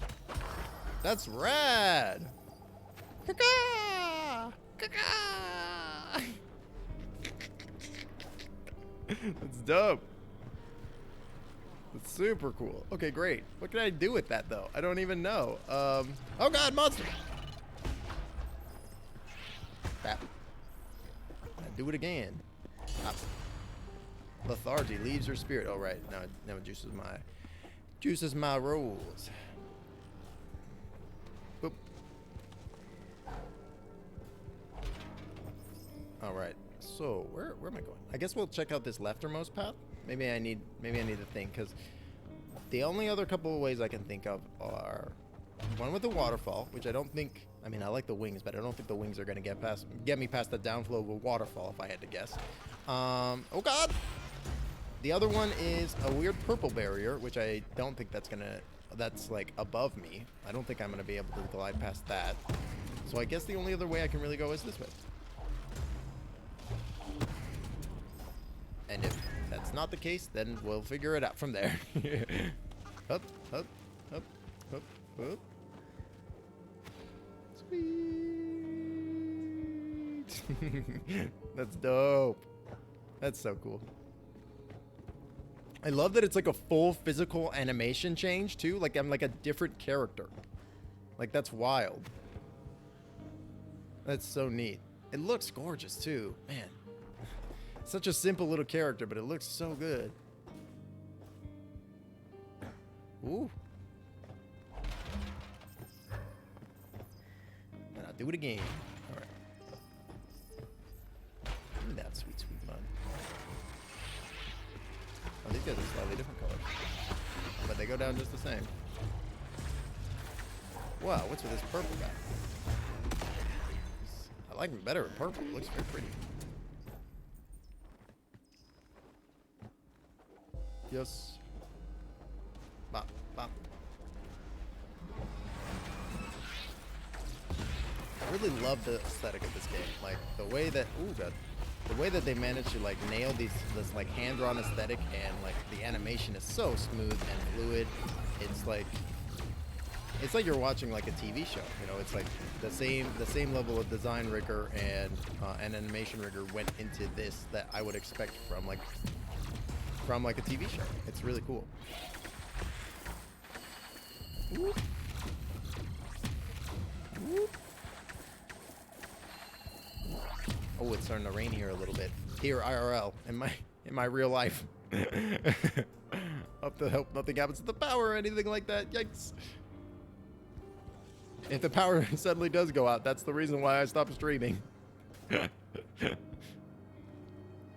Disclaimer. Oh, yeah. Oh, I don't even need it.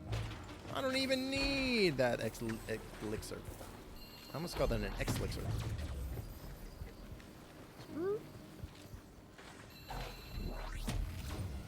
And glide. Oh, I just realized that her cape becomes the wings. That's so cool. So subtle. It's like half a frame of the cloak becoming the wings. That's neat. And then it turns back into the cloak. Wow, that's cool. Man, the level of detail. Oop. 1 second. Oop. Oop. Okay. I'm in D1, barracks, endless hordes. Uh-oh.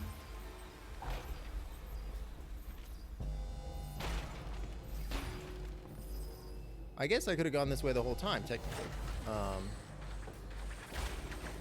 Even though it said there was a lock on that gate for some reason. Maybe as soon as I got the double jump, I was good to go. There we go. I kind of like how they've made the cannon just like a get out of jail free card too. You're just like, I'm surrounded. Things are now going super hot for me. I'm just gonna kill everything. No. Yes. Gotta get shield back up. No. Ooh. Oh my god, I'm just running.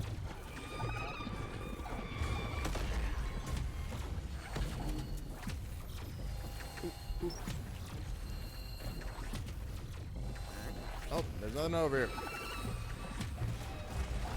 So there's some lootage. Give me that loot. Give me that loot. Yeah. Awesome. Okay. So if I remember correctly, when I came into this environment, it said there were going to be unending enemies. So I probably should just go. I think they're going to go away.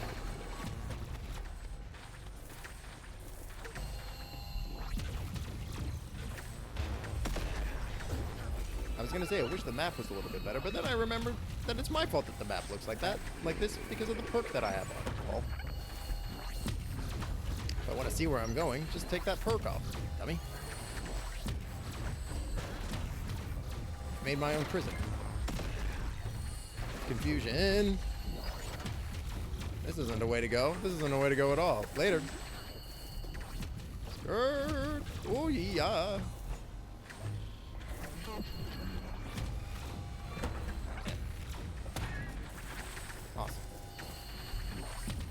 They brought it. Take me up to the Paradise City where the grass is green and there aren't any enemies. Yikes. Screw. I like the way the random generated aspects work with these endless horde sections when you're just constantly running and dodging on the fly. Yeah, it is cool. Like, I feel like the procedurally generated areas really shine the most in these kinds of moments where you're just like, yeah, you don't even necessarily need to get through the environment to kill the enemies. Just gun it, brother. Just gun it. Get out of there. Get out of there. Get out of there. Get out of there now. Yeet. Oh, God. Oh, this is just going to lead me back in a loop. And skadoosh. Whack. Whoop. Drop. I said drop.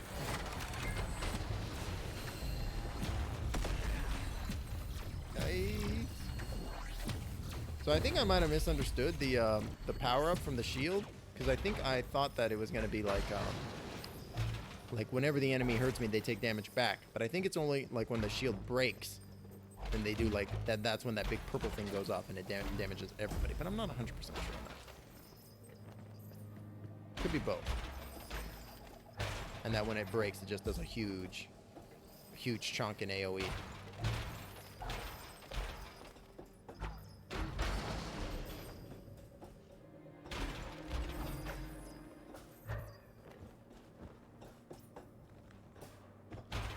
You know, it's funny, like the combat in this game, like there is like a really interesting level of depth to it. Ooh.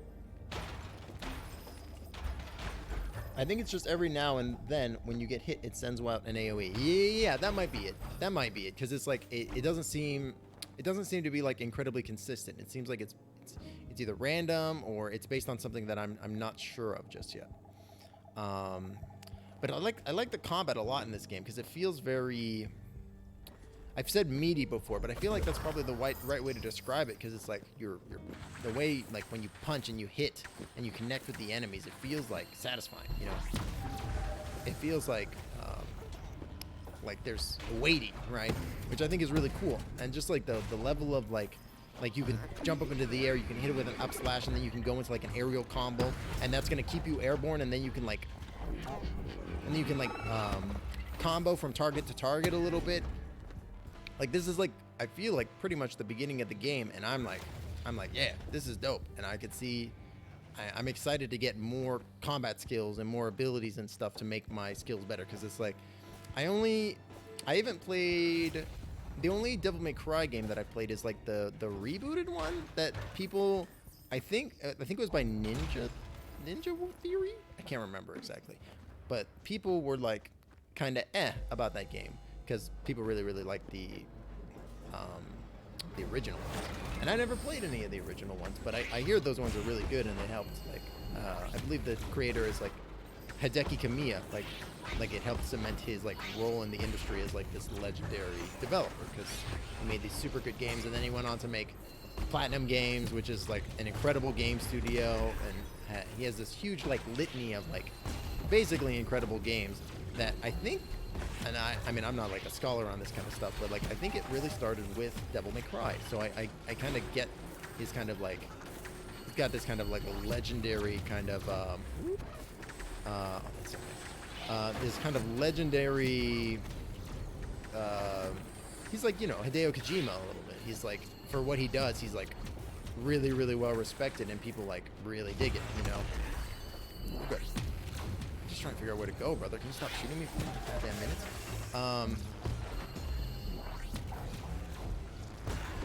But to tie it back to this, the combat in this feels like a little bit like a 2D kind of Bayonetta, or like Devil May Cry style game, because you're up in the air and you're hitting dudes, and like and you're getting these like sweet, interesting combos, and like you're trying to juggle dudes. It's like, it's really interesting, and like, and also you're trying to dodge through the enemies and avoid taking damage, and it's just like, I love those kinds of games, right? Passageway to the Holy Eschaton City. Cool.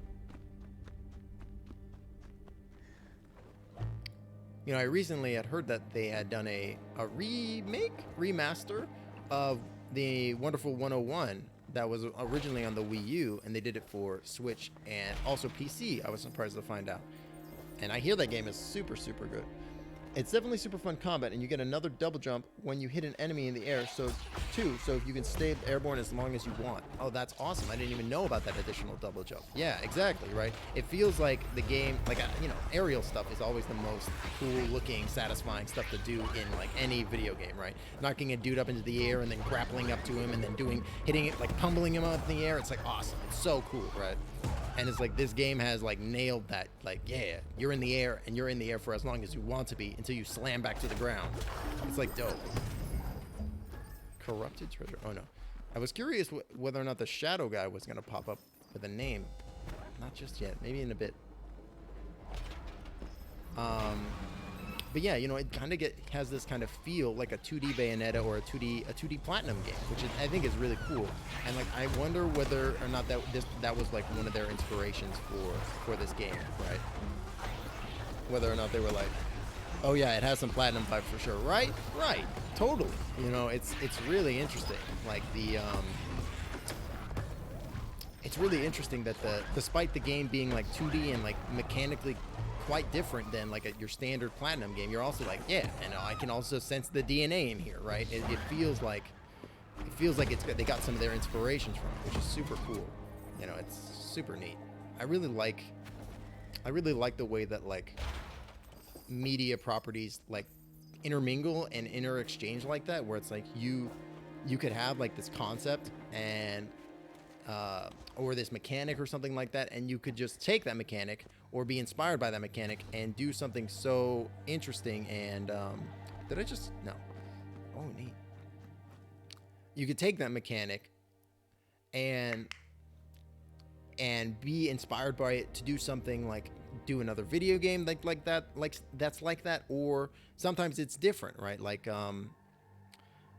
sometimes you can take like media properties and be like, I'm so inspired by this thing, I'm gonna make something completely different. What the hell is going on here? Oh my god, darkness.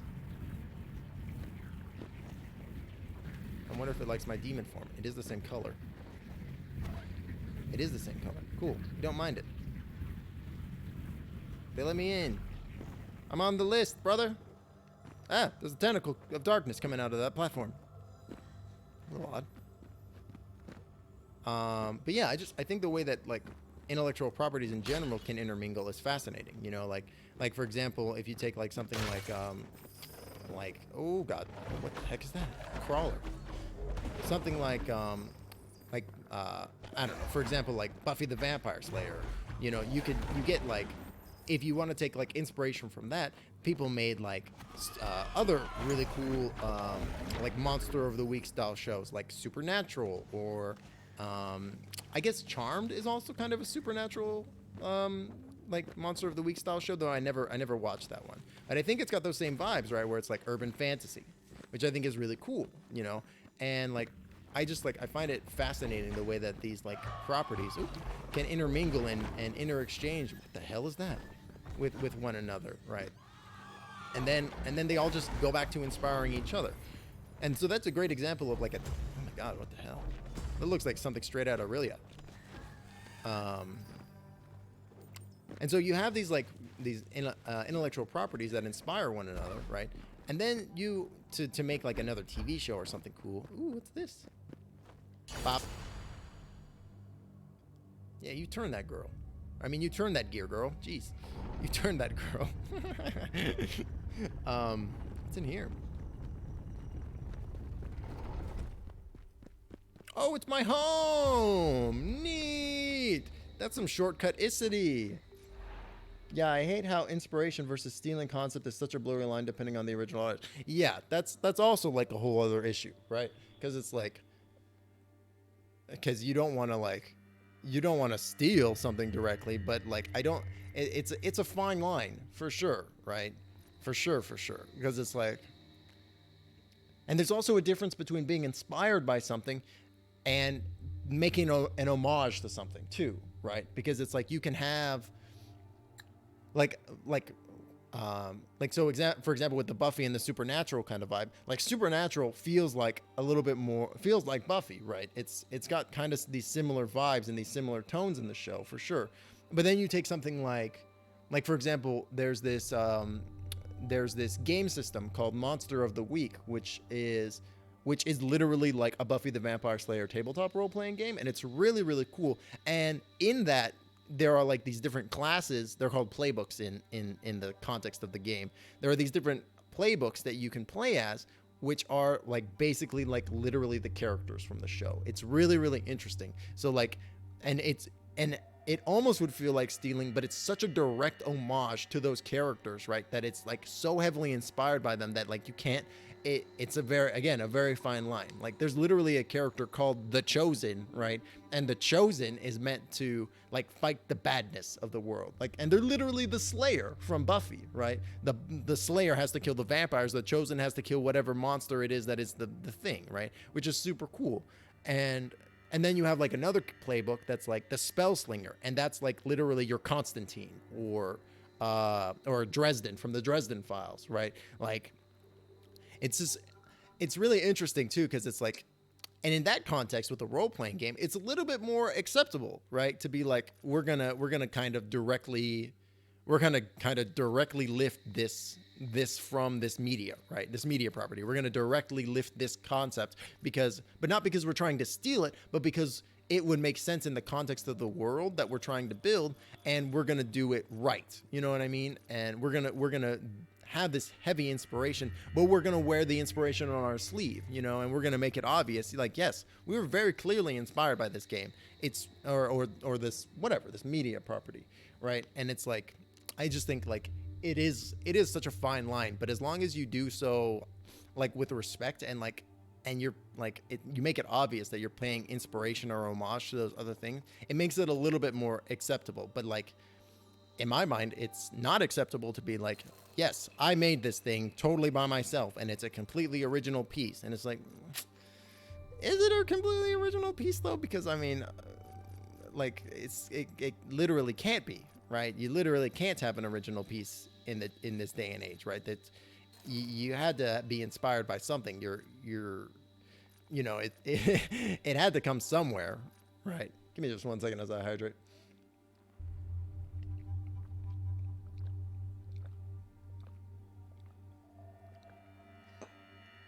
Like I see occasionally like threads on Reddit and stuff, and like some of the D&D subreddits that I follow, that people are like, I'm a little nervous that I'm like stealing something from from like a book or something that I read.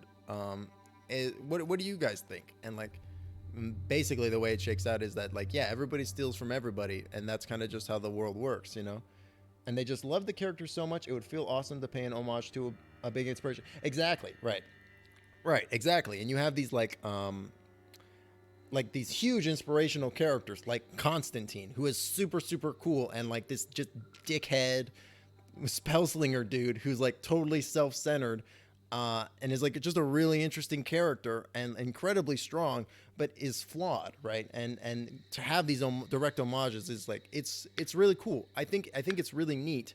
But again, you gotta kind of be upfront about it, right? You gotta be like, yes, and we're wearing this proudly, you know. It's not like, oh yes, we came up with the concept of the contemporary Spellslinger. It's like, no, I mean, this concept of the Spellslinger has existed for ages, you know, for ages, basically as long as Merlin has existed, right? Like, and you know, it all, story and like mythos, it all feeds on itself, you know. Things that, like, you can have like a comic book, right, that's existed for like 80 years, like Batman or Superman or Wonder Woman or something like that, and then they'll do something in the comics, and then other comic books will be produced based on those inspirations that they have, and then the original pieces, Superman, Batman, Wonder Woman, what have you, they'll be inspired by these new pieces that have come out that were originally inspired by them, right? And so it's just like, it's like a feedback loop, and it's fascinating. I just think it's so interesting the way that, like, because it's almost like an Ouroboros, right? It's like the snake eating itself. You get in, like, inspiration is, it's almost like it compounds, right? It compounds on itself. It's so interesting. It's fascinating. It's so interesting. I just love the way that, like, because like I've recently in the past couple of streams we've been talking about how like as a society, like comic books, TV shows, movies, all that good stuff it's all like a modern mythology that we're kind of building together and we're all buying into, right? Like it's a modern folklore, like comic books and like the Marvel Cinematic Universe.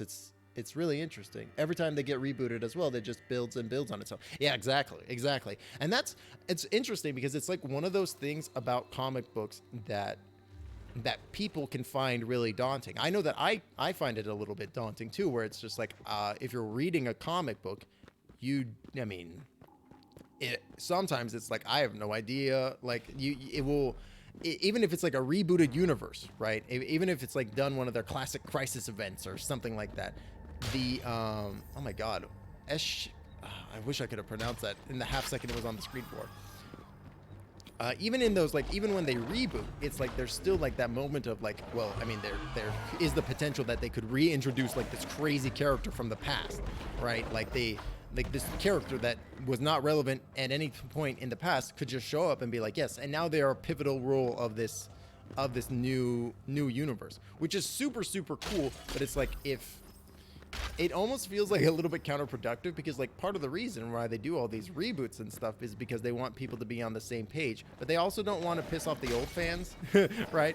And so it's like it's really tricky. Like I know when this was ages ago at this point. God, this must have been like 9 years ago when the New 52 came out and they did the whole, when DC did the whole like reboot of their universe based on the Flashpoint paradox. People were kind of annoyed because they were like DC did some questionable stuff. Like they like make it so that way like Cassandra Cain, who was the current Batgirl, like I think they wrote her out of the continuity, which I mean I never read any of the Cassandra Cain comics, but it's like if you have something that you like and then there's a whole like world multiverse refactoring and then the thing is completely gone and it's not even made reference to, that kind of sucks. That kind of sucks, brother. Like, I mean, I'm all for telling new stories, and I like that they do this, where it's like, yes, and we're going to reboot, and things are gonna just a slight refactoring of the universe. I think it's a really clever way of keeping things fresh, but it's also like, it's just a super fine line, right? Because it's like you want to respect the people that have been reading, but you want to be able to have a point where new readers can pop their heads in and not be overwhelmed by what's going on, right?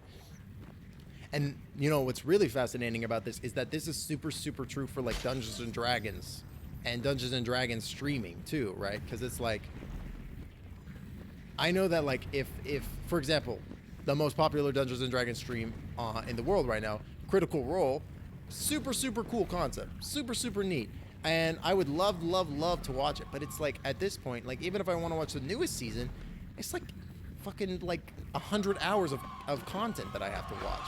And if I don't watch a single one of those, it's like I'm missing it. You know, there's the potential that I could have missed it. And it's like, you can't recap 100 episodes worth of content in a 5-minute blur, right? Like when random characters appear in the MCU that comic fans know, makes it so daunting for new fans to start. Exactly, right? Exactly. That's 100% it. And it's like, it's such a cool homage to those, to the readers, right? To the readers that are like, yeah, I love that stuff and I love seeing it. And God knows that I love that kind of shit too. Like, I love it when those characters show up. But it's like, I totally understand, right? When it throws people for a loop because it's like, people go, well, I kind of thought I knew this. And now you're telling me that I don't know this at all. And in fact, I barely know it at all, right? And it's just kind of like, not concerning, but like a little bit like, I guess disheartening would be the word. Because it's like, what's that, there's like this expression or, I guess it's like a concept, but it's like the, or I get that with starting a new podcast as well. Yeah, exactly. It's like you want to be into it and you want to read it or there's so much backlog. Yeah, exactly. To have a jumping off point, it's like, I don't even know where to start. Like another good example of that would be like Homestuck, right? Like I've tried reading Homestuck a couple of different times to different results, but by the time I get like a couple hundred episodes or a couple hundred issues in and nothing is still really going on and the plot still really hasn't developed a huge amount and it's just kind of ploddingly out, and I feel like I mean, I never watched Dragon Ball Z a huge amount as a kid, but it just feels like a filler episode where everybody's just fucking talking, and it's like, will you just fucking fight? Just fight already. I just want to see y'all fight. Like, it's just like, I feel like it's like, there needs to be a good jumping off point. And it's like,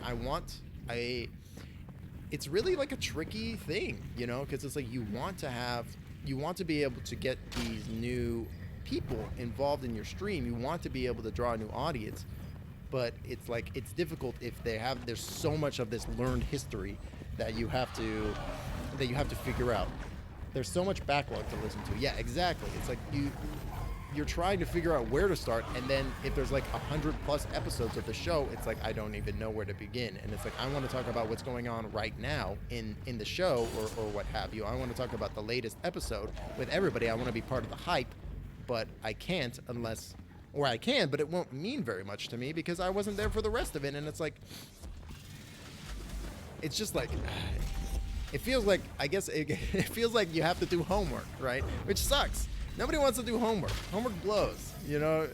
Nobody has ever wanted to do homework. Nobody's ever gone, oh yes, give me more homework. Give me more work to do before I can enjoy this thing. It's just like, I would just want to enjoy the thing. You know, I just want to enjoy the thing. And like some streams and stuff, they do go through the effort of making that possible, right? Like they'll do recaps and stuff at the beginning. But you know, it's not perfect, right? And it's not going to be able to recap literally every single thing that happened. And to do so and to say that it does is kind of an insult, because it's like, I mean, yeah, we played for like, if you play for 3 hours every 2 weeks for freaking like 3 years, that's a huge amount of content that you're going to have to recap in this 5-minute blur, right? It's really tricky. But what was I saying? So the like cycle of knowledge, right? Where it's like, fire. There we go. The cycle of knowledge, right? Where it's like, it's basically like a graph, or not a graph, but like a chart, right? I guess it is a graph. So it's meant to represent your knowledge of learning stuff, right? And so you get to this point where you feel like you've learned a lot, and then you realize from this learning that you actually don't know as much as you thought, and the amount that you had learned is not nearly as consequential as the amount of stuff that you don't know, right? And a lot of people get disheartened at that point, where they're like, I really, really like this thing, but there's so much I don't know about it, I kind of just want to give up, which is like a very defeatist thing to think of, but I understand that psychology, right? The damn filler episodes of DBZ or One Piece where it's just recapping everyone's character story. Exactly. It's like, right. And just how many filler episodes can you be, right?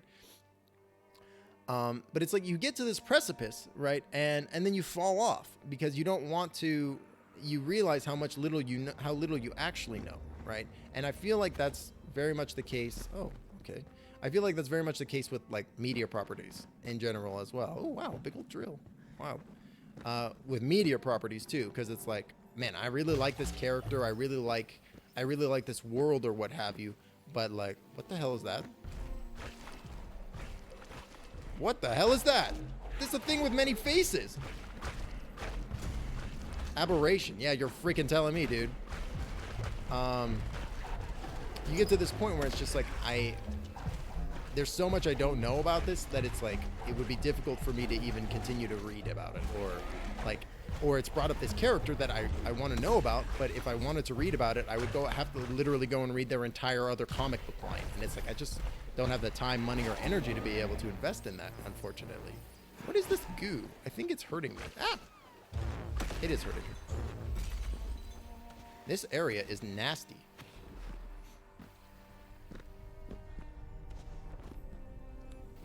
Yeah, and nobody likes filler episodes either. Recap episodes where it's just like, and here's what's happened on the last one, or like, oh God, the worst is when they do like a clip show. Oh, I hate clip show episodes. It's just terrible, right? The only good clip show, what's this? The only good clip show, oh, what the heck are you? They would almost be kind of cute if they weren't so disgustingly terrifying. The best way to do a clip show episode, in my opinion, is the way that they did it in Avatar: The Last Airbender, where it was just a complete retelling of the story, but but it was through this warped lens of, this is a play that y'all are watching. Such a good idea. Like, that's so clever. That's brilliant, right? Like, what a good idea that is. Oh my God, the game is telling me where to go now. Awesome. Like the way that Avatar handled it is the way that all other shows and media properties should handle it, where it's like the story being told by another person, right?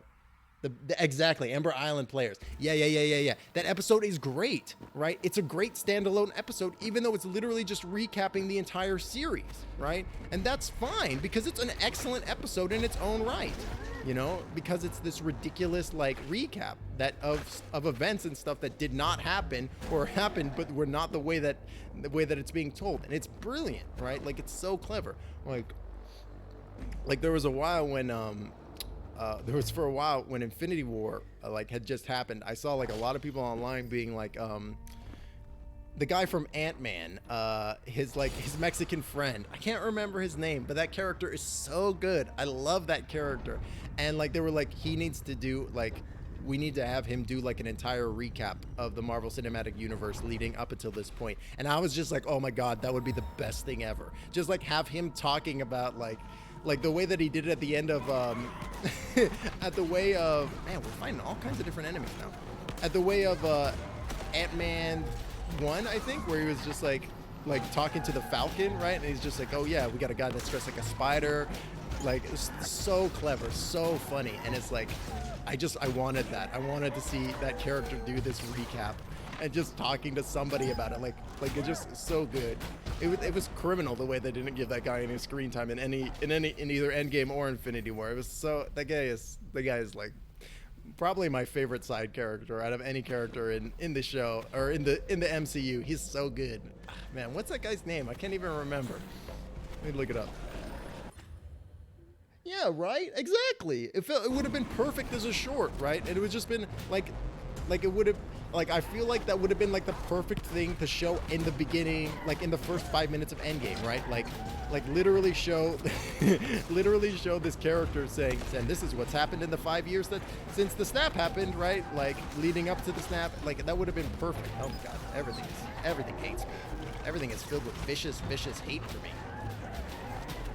Well, I hate you too. What do you think about that? Blam. And I said blam. Roll. Oh my God. I'm dead. Yeah, that was pretty good for a life though. But yeah, I like, there are these, your progress should be non-linear. Okay. Oh, okay. Wow. That's actually a really, really good tip. That's actually a really, really good tip because I felt like it was kind of forcing me down this one chain, but now it's like, no, do what you want, dog. I'm gonna do what I want.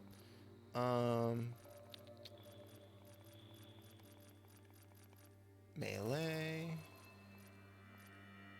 Reduce damage. How much I got left? 142. Yeah, it would have made perfect sense as a short, right? It would have made perfect sense. And it's just like, it feels like a missed opportunity, and which I don't get. Cap Shall Reliet. Cathedral Road.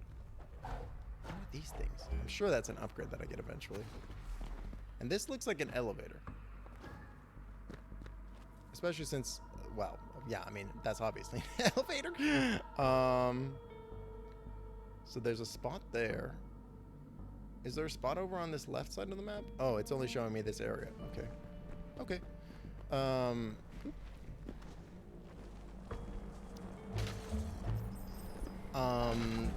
But yeah, it's just like, you can do recaps and stuff like that, but if you devote so much energy to recapping it, it's kind of like you run the risk of alienating your actual audience, right? And you want to draw new people in, absolutely, and you want new people to enjoy your products and what have you, but it's like, it's also kind of like, for every episode that you have a filler episode, you don't have what people watching the show actually want, which is like for there to be progression and like character development and growth and stuff, and instead you're just talking about what's happened already. It's kind of like, ooh dear, it's kind of like not misleading, or it's just kind of like not respectful of the viewer's time, right? And the fact that the viewers have tuned in, and it's like, I mean, you want to be able to it to be accessible, right? But that's and you know, that's why the Ember Island Players is such a good episode, because they freaking nailed it, right? They retold the story, and they did it in such a way that it was entertaining, and also new people would understand what was going on, because the main characters were watching the story and being like, that never happened, or that didn't happen the way it is, right? Like, it's just like that is like, in my mind, that episode is the pitch perfect way of doing something like that. Hey, thanks for the tip. Now I was able to get jump up here because I hit an enemy. I bet I could go so high with that too. It's interesting too because these multi-faced masses that are shooting like fists at me, they're fighting very similar to the way that man in the big chair did. Very similar. Also, why was that human huge? Why was he so big? That guy was chonking huge. Like, not normal chonking huge. Like, freaking Dark Soul giant chonking huge. Like, that was ridiculous. Ah! Get out of here, Invisi-Slime.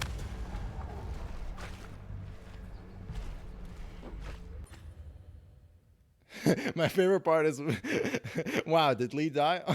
Honestly, yeah. Honestly, it wasn't really clear. So clever. It's just brilliant. It's just brilliant. It's such a good idea. You know, like, because the characters, they wouldn't know that, right? That's so smart. Like the writing in Avatar in general has just been so good. Man. I was so excited that they were like, yeah, and we're doing a live action one for Netflix, and it's going to be made by the actual creators of the show. So, you know, it's actually going to be like good.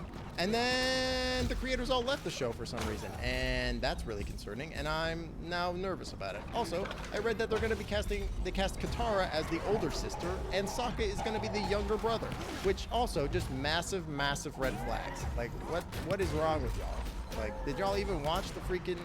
Like, if the core creators of the product are leaving, and they're not saying why, you know it was due to freaking, you know it was due to design differences, right? You know that they left because they weren't being heard by Netflix, which is awful. Like you literally are making this live action program, and you know that a live action one has the capacity to bomb. The material is not that good. Like, that it can just live on its own if everybody calls the main character Ung and Sokka, you know. It's like it's just, and you're really gonna roll the dice on that one again. You're really gonna do that because did you not learn nothing from the M. Night Shyamalan version? Like, the version that bombed? They were gonna make 3 of those freaking movies, and then they only made 1. The writers leaving the project definitely doesn't sound good. Yeah, exactly, right? Like, I was like, it's very bad. It's very bad news. And I was honestly, like, disappointed that they decided not to make another season of Avatar, because, God, that would have been so good. Like, because the next Avatar would have been an Earthbender. That would have been sick. I would have loved to see that, because it's like, the cause of the holy city's ruin is a single Valkyrie man. Wow, what a jerk. I would have loved to have seen, like, an Earthbender as the Avatar, because, like, think about all the cool stuff they would have been able to do. Like, they would have been able to do, like, metal bending, an old fool who broke the Eschaton's sacred ritual. Like, they were really, like, amping up, like, earthbending by the end of Korra, right? They were like, yeah, now they can do metal bending and lava bending, and it's hype as hell. Like, God, can you imagine, like, a full-strength, like, Avatar being able to lava and metal bend? Ooh, he doomed the world to darkness. Man, what a double jerk.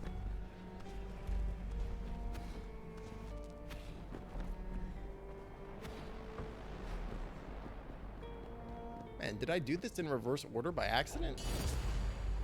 Or did I actually read it the way it was meant to be read by accident? I can't tell. It's hilarious. Yeah, you know it's a bad sign if you're making something, if you're like monitoring the progress of something cool like Avatar, and they have the original creators on, and then they're like, we're leaving because of design differences. You're like, oh God, that's just the biggest red flag imaginable, isn't it?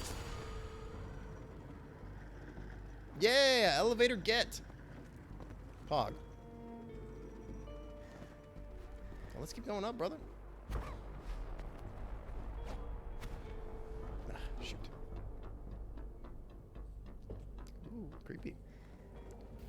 god. Unig sit. I can't. Creative differences, right? It's like, yeah. So basically, right. So basically, they told them how they wanted it, and then the producers were like, I think we know better than you, and they were like, well. I mean, the biggest red flag to me is that they wanted to make Katara the older sibling, and Sokka the younger. It's like, so much, like, why are you messing with the formula at all? Just leave it. The formula is tried, tested, and true. People are still love Avatar, even though it came out like a decade ago at this point. Like, people are still jamming to it, you know? Why are you messing with it? It still holds up too. Like, I did a rewatch of it recently, and it's still like excellent. It's such a good show. Like, it's barely even a kid's show. Like, it's I feel like it's almost insulting to call it a kid's show, because it's like, it's got so much intense themes in it, like, and the vibes of it are so much more like adult than many like actual adult shows. It's wild. God, this is not going to end well for me. This is not gonna end well for me. Eep. Just keep running, just keep running. Oh god. I don't know what to do about this other than to die.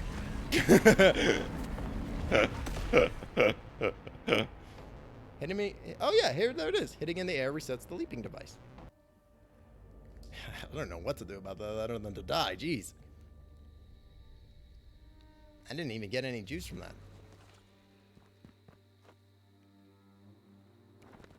How close am I to the next power-up thing? Oh my god. I have no freaking idea. Let's go through this doorway over here. Because I'm definitely a person. Like, if I sit at this thing, like, I take my hood up, I'm definitely human. For sure. Weird. Yeah, rip for real. That was brutal. It's also interesting that like, in the context of this game, it seems like humans are the bad guys, right? They called themselves the Valkyries, but for some reason the Trepahisa, the neat dark shard thing that's my friend, it likes me for some reason. Like, I don't really. Okay, so that might be actually a little bit closer. He likes me for some reason, so I don't. Like, what's up with that? Why does he like me out of all the humans? But I mean, obviously, I'm not the same human or the same. There must be something more going on, I guess, because it's like that dude was huge. That dude was massive. It makes no sense how big that guy was. Let's kill these guys. These guys feel a little bit easier.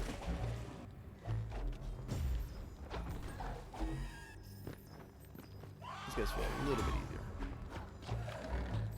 What's another thing? Oh, I also heard that they are doing a reboot of Firefly for Disney Plus, because now Disney owns Fox, right? And secret. And I have opinions. I have opinions about that.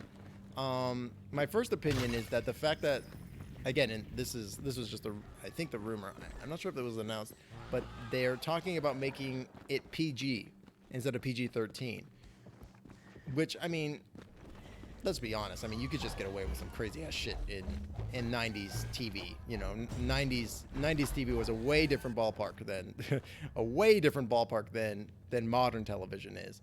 Oh man, I'm gonna have to go all the freaking way around. I should have known that this wasn't gonna be the direct route. Like, you could get away with a lot more shit in a 90s TV show than you can in a modern day TV show. And I know because I rewatched Firefly recently, and there is some really weird vibes in that show at points. Like, it's still really good, don't get me wrong. Like, it's still really good, but like, it's just kind of like, it gets a little rapey at times, oddly enough. And I'm like, this is like, not great, brother. Like, just the writing is like not great. And then so I finished watching Firefly, and then I was like, you know what I haven't also watched in ages? Buffy. And you know, also, like, not a lot of great vibes. There's like there's some pretty big issues with Buffy. And it's just like, oh right, and they're both made by Joss Whedon. Huh. Like, I'd like to think that that's just a coincidence, right? But I don't know. There's some questionable shit in both of those shows for sure. Like, for sure. And it's like I don't know if this would fly in the modern setting. In fact, I know it wouldn't. I know this would not fly, and it shouldn't. Some of it's messed up. Like, and I know that there was talk about, again, doing, I guess reboots are all the rage nowadays. I heard they were doing a reboot of Buffy too, but like, watching the show from the past, it's kind of like I don't really know if I would even want Joss Whedon to head that up, right? Because it's like the way that he handled, like, I mean, the Avengers movie is super good. Like, I really like the first Avengers movie, which was written by Joss Whedon. That movie is really good. That movie is really good. But like, I'm like, I don't really know whether or not, like, especially since there's been also I've heard some weird shit come out from another movie that Joss Whedon was supposedly weird on. I think it was Justice League? Yeah, there have been a few things that have come out about him recently. Like, and you know, in years past, the only weird thing that I heard about Joss Whedon was that people were theorizing that he has a foot fetish because there's always weird shots of like women's feet in the show, like, which is weird, but not nearly as bad as some of this other shit that has come up recently. But it's like I don't really know if I'd want Joss Whedon to head up this reboot of this property that's like it should be all about like feminism and like strength, right? Because like Buffy's like this badass character. She's super cool, right? Like she's great. I really like the character of Buffy for the most part when she's not like saying or doing weird shit, right? Which just doesn't feel like a real person, you know? Like I don't know. There's just been like I've been like watching Buffy, and it's just like sometimes my mouth will just fucking drop open at some of the shit that's in the writing. It's like Justice League with the dude who played Cyborg. Yeah. That was it. That was what I had heard. That the dude who played Cyborg was like, yeah, he was an asshole or something like that. I can't remember explicitly what the guy said, but it was not good what he said. It was not good, and other people corroborated his story too, which is not good, you know, which is not good, you know, and it's like. Sometimes the writing in the shows is really good, and sometimes it's like really bad, and it just feels like a male fantasy, you know, and it's gross, and it's really gross, and I'm like, I don't really want to watch this because I want to watch this like writer perv on this 17-year-old girl. I want to watch it because I want to watch Buffy kill monsters. Like it's like not complicated, you know. Buffy is like really good in the sense that it totally innovated like the monster of the week genre and like came up with these really cool concepts and like themes of characters and stuff. But they kind of like fumbled it a little bit with some of the writing. Like, not to mention the fact that like, you know, she's like freaking 16 at the beginning of the show, and Angel is like a 240-year-old vampire who's macking on her. It's also just real creepy. Like, and they talk about it and they're a little bit self-aware of it, but it's also like.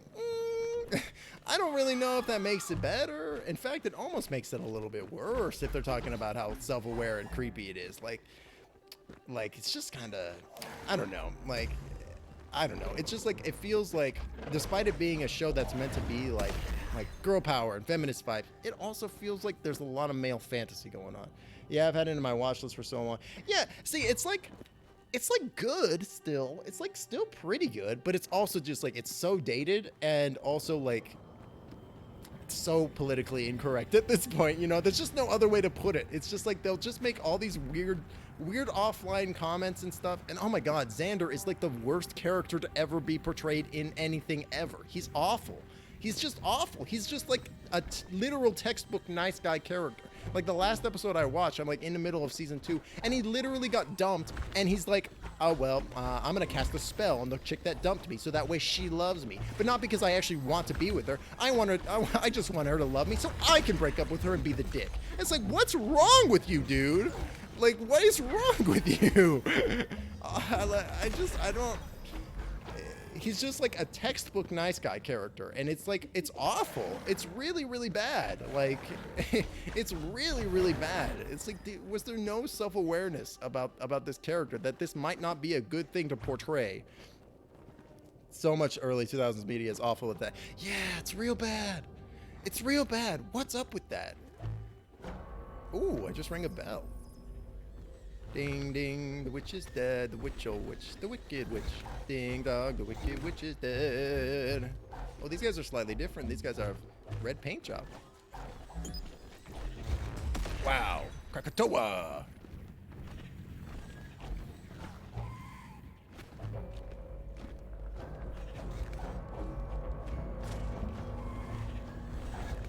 I don't know what this is doing, but I think it's doing something.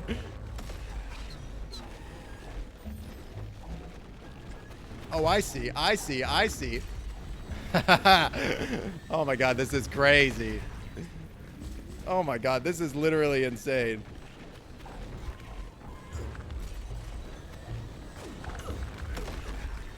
I don't see how this is even possible almost. Jesus Christ.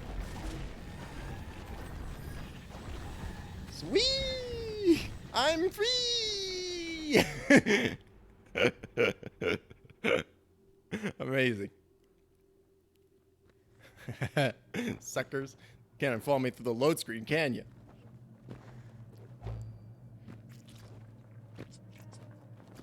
Yeah, that was tricky. Whoa, there's some eyes opening. That's creepy. Is this gonna do the same thing? Ooh. Yeah, bust them tendons. Bust them tendons. Give me that stuff. Give me that stuff. Give me your blood. Yeah, it's just like early 2000s was like it's just like a different game, you know, like a different. I probably should stop hitting that bell. It's probably not gonna do me any good.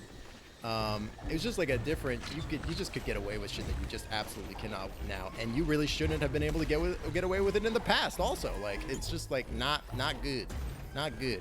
And then, you know, like I know Joss Whedon is like a self-proclaimed feminist, which is also like kind of a bit of a red flag to me, because most people who are feminists don't feel the need to proclaim themselves as feminists. You know what I mean?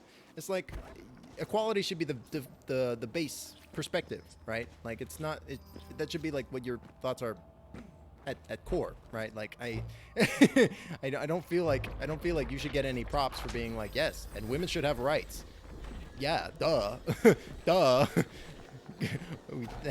Thank you for agreeing to something that most normal people have already agreed to, brother. Like I just it just feels a little out of touch. Maybe even more than a little. But it's like not all shows like that were necessarily terrible in that regard. Like I also recently did a rewatch of Farscape, which has actually like totally hold up and is still really, really good. Farscape is actually awesome. I was pre-third wave feminism stuff is a big whoopsie sometimes. Yeah. You gotta watch out for some of that stuff, for sure. Because it's like they, you know, it's just, oh god, no. But yeah, like I watched Farscape recently because I had watched it through to the season 3 finale, but I never watched the movie, and so I rewatched it, and god, the show is still really, really good. It's still solid, other than it also kind of being, damn, it's also a little bit of an alien waifu show, which is kind of weird. It's got some of that alien waifu kind of vibes going on. But they kind of played it down a little bit in the later seasons, which I appreciated. But then, like, I never seen the movies before, right? The movies that they had made to round out the series, right? And God, the movies were bad. The movies were just bad. I did not like the Peacekeeper Wars. I just thought it was bad, which sucks because I really liked Farscape up until that point. And then the Peacekeeper Wars were like, and now we're just going to shit on everything that you like. And it's like, can you just not do that? Can you not make the Thing bad? Why does the Thing got to be bad? The Thing was good. Don't make it bad. Like, don't make it bad. Yeah, man, nice talking to you. Have a good one. You have a good one. Get some of that good sleep. Catch you later. But yeah, just like the movie was like, it was bad, brother.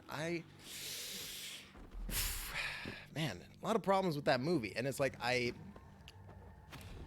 the show was so good up until that point, and like the way leading into it was like, yes, and now the wormhole technology is like really out in the open and out in play. It's like, this is like a huge issue because like The peacekeepers want domination, right? They want it, you know. Because they're so scared of the Scarens, and the Scarens are like also like we just want to rule everything because everybody says that we're too stupid to do anything else, right? Which is just again a very kind of weird. Like that was like literally the rationale by the end of the movie, and it's just like kind of a weird rationale to have, that you're like, y'all are so strong, but you're scared of what the opinion. Basically, y'all are doing it because y'all are anxious about what the other races think about y'all. That's so dumb, dude. Like, that's crazy in my opinion, and it doesn't even really make sense. But regardless, and it's just, I don't know. Like there were. Like, it felt like they didn't even, like, read the characters. Like, did the same person who write the show write the movies? Because there was only, like, a couple of scenes in the movies where I was like, yes, this feels like Farscape. This feels like the TV show. This, as opposed to somebody taking the names of the character and names and the concepts of the characters and just being like, we'll do what I want. You know, I'll Christopher Nolan it and just say, oh yes, these characters are named this, but I'm going to make them however I want, with whatever origin story I want, and whatever, etc., you know. Which is one way of doing it, for sure. That's like a whole other conversation topic. But like, you can't do that when you're going into the movie that's meant to cement the finale of the show, brother. You can't do that. You can't mix up the characters like midway through. I mean, not to mention it never really made a huge amount of sense to me why John Crichton is so good with a pulse pistol. Why is he so accurate? He's a freaking astronaut. Why is he like the best gunslinger in the West? In space, right? Like, there should be way better dudes than him, you know, at that level, you know, right? There should be better gunslingers. I just don't get it. But you know, that was also something. I think the implication behind that one was that he's from the South, so he knows how to shoot good, which is also just kind of messed up and weird. It's just not great. But it's like, yeah, and they would never explain that, right? Why he was so good at shooting. It's not like it. He was a freaking scientist and an aerospace engineer. Why is he a crack shot with a pulse pistol, a weapon he's never seen before, right? Like, I just don't get it. I don't even think they even bothered to try to explain it too. Which is fine. It's like suspension of disbelief, but it's like then the character just completely changes in the movie, and he's like, and now I'm just gonna do what I want. You know, it's just I don't know. I always felt like Crichton was like this scheming, like intelligent character who was like doing this kind of stuff because he was really forced to. You know, he's not making this wormhole technology because he wants to, but because it was literally implanted in his head by some other dick-ass aliens who didn't even tell him about it, right? For some reason, like instead of just depositing him back on Earth, they were like, instead we're gonna just give you the knowledge, but we're gonna make you work for it. And so by the time, like, it's gonna take you, instead of it taking you 100 years for you to figure out, it's gonna take you 50. You're welcome. It's like, that's not really very helpful. That's not really very helpful. You could have just deposited him, right? You could have just given him his home back. And then they introduced time travel via the wormholes, and that never made any sense. The whole the whole established unrealities thing, where it's like some kind of weird multiverse thing going on, and it's like, I know it was explained, but was it ever really explained though? I just feel like they were just grasping at so many straws by the end of it. It's just kind of like almost like too many cooks in the kitchen, because it's like when it was just wormholes, it was great. You know, when it was just about wormholes and them having this interesting wormhole technology, and oh god, Scorpio is like the best character in like almost any media property ever. I feel like Scorpio is he's absolutely one of my favorite villains, and probably one of my favorite anti-heroes, because like the whole transition that oh man, can I go this way? The whole transition that he has of this character arc of being like, I want to get John Crichton so I can get the wormhole technology, to being like, I want to protect John Crichton so that way nobody else can get the wormhole technology. Such a good character arc, you know, and it makes him such a more interesting character, in my opinion, too, especially when you find out all the backstory about him being like half Scaran, and like all that stuff is so good. Like, because I always felt like Scorpio as this character was always like this mastermind level rogue, where he's just like literally 5 steps ahead of everybody, right? Like literally just like he has redundancies and stuff in play for all these different like events and possibilities happening, which is so cool. Like I always felt like he was just this character that was like 5 steps ahead of Crichton, right? He was always just coming up like one extra plan ahead. It's just such a good character, right? And like the whole thing with like the neural clone and putting him in his brain, like it's brilliant, you know, like such good writing. And then man, Farscape was good. Farscape was good. And then, oh my god, the puppets and stuff. That's why I was like almost heartbroken about how badly they mucked up the movie, right? Like this is meant to be the send-off. This is what you've given me. There's not gonna be any more Farscape, and this is the ending. Like what's wrong with you? It's not even a good ending. Like, yeah, we finally got to see the wormhole weapon pop off, which was hype as hell. Don't get me wrong. That scene is super cool. But like, I don't know. I just left like a bad taste in my mouth, I guess. Like, because it just didn't feel right. And I guess I'm having like a moment of introspection, and I guess I feel like I feel like somebody complaining about Star Wars and being like, well, they mucked up the movies, right? I don't know, but like I've only seen, of the new Star Wars films, I've only seen episode 7. I haven't seen 8 or 9. Just for literally no reason. I'm just not a big Star Wars boy. I like Star Wars well enough, but I like Star Wars for the reason that it's like campy. You know, it's campy and pulpy, and like it's ridiculous, you know. It's this absurd setting with these absurd creatures and these absurd characters on these absurd worlds, and some of the lines of dialogue are just so ridiculous and absurd. Like you know, the last Star Wars movie I actually watched was Rogue One, which was dope. Rogue One was great. I really liked Rogue One. I thought Rogue One was really interesting, and it grappled with these really interesting themes and tones that you don't see in the Star Wars universe. Like there's a freaking insurgent bombing in that movie, and that's insane. You know, that's crazy. Like it's such an interesting film, and I remember people were bashing it because like Vader has that line of dialogue where he sounds like a corny goofball, and it's like, brother, have you watched episode freaking 4? He's so corny in that movie. He's got the goofiest ass lines. It's like so ridiculously goofy, his quotes. Like, and it's great. He's a great character for that reason. Oh. There's something like another. He's like a ridiculous character who's incredibly powerful, and that's part of what makes him so scary, because he can say that kind of ridiculous shit, and it works. Yes, run. And it works, right? Because he's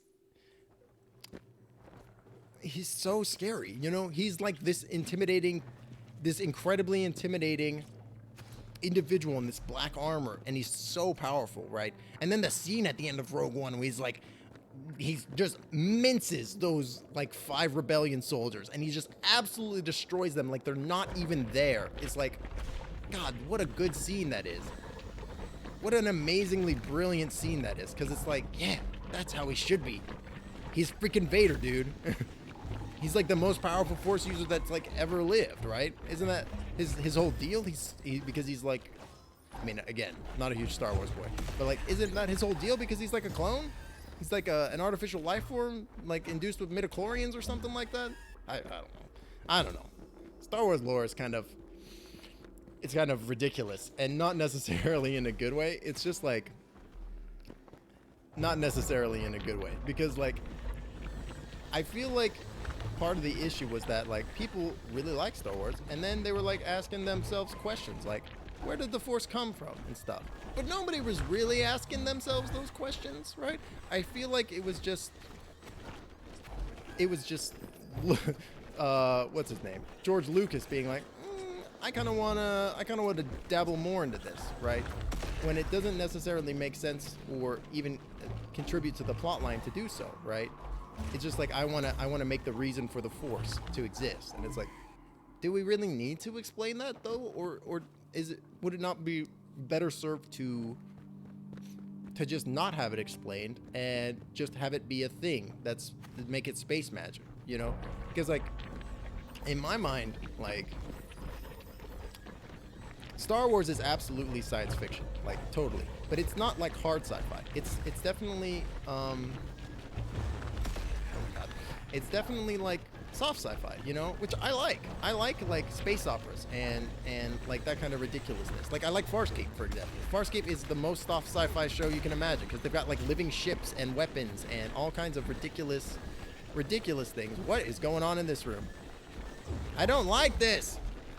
Leave me alone. I'm a floaty boy. Like it's ridiculous, and I almost feel like it would have better served the plot of Star Wars to just be like, yeah, and we're not going to bother to explain where the Force comes from because it doesn't matter, right? It's space magic. Don't worry about it. You know, I feel like the explanation of the philosophy of the Force was a better explanation for the Force than what their explanation is about midichlorians or whatever garbage. You know, like I just like the idea that I like the explanation of, yes, this is a it's, you know, the energy of all living things working together, right? And living together. That's where it all comes from. And I think I like that explanation way more than, oh yes, midichlorians are the source of the power. And it's like, doesn't it make more sense that the midichlorians, like maybe midichlorians go to Force sensitive people instead of the midichlorians cause the people to be Force sensitive? Just a thought. And isn't that more interesting too?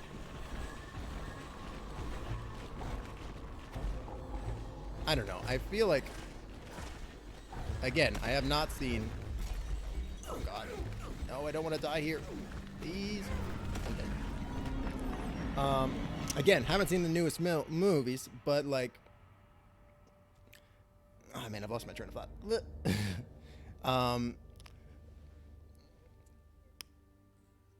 But like, I don't know. Like Star Wars is such an interesting mythos.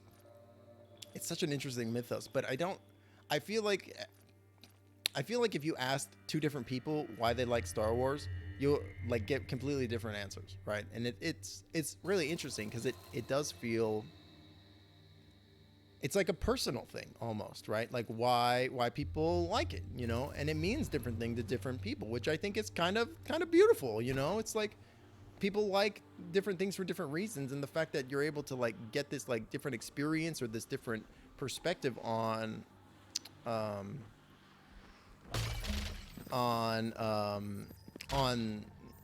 these different perspectives on like these media properties that are like that people love, you know, it's really interesting, you know, that like that they, not that they exist, but it's like the individuality of it, you know, like, because some people might like Star Wars because it's got sweet like lightsaber battles in it, which is totally reasonable, and other people might like Star Wars because it's like got some cool political drama stuff going on, you know. It's like there's a lot to like, and you don't have to necessarily like it in the same ways, which I think is really interesting, you know. Oof, no. All right, we got about 20 minutes left in the stream. And time has flown by. We got about 20 minutes left in the stream. We're gonna try to make it back to that one spot we were at. See if we can do the thing, Julie.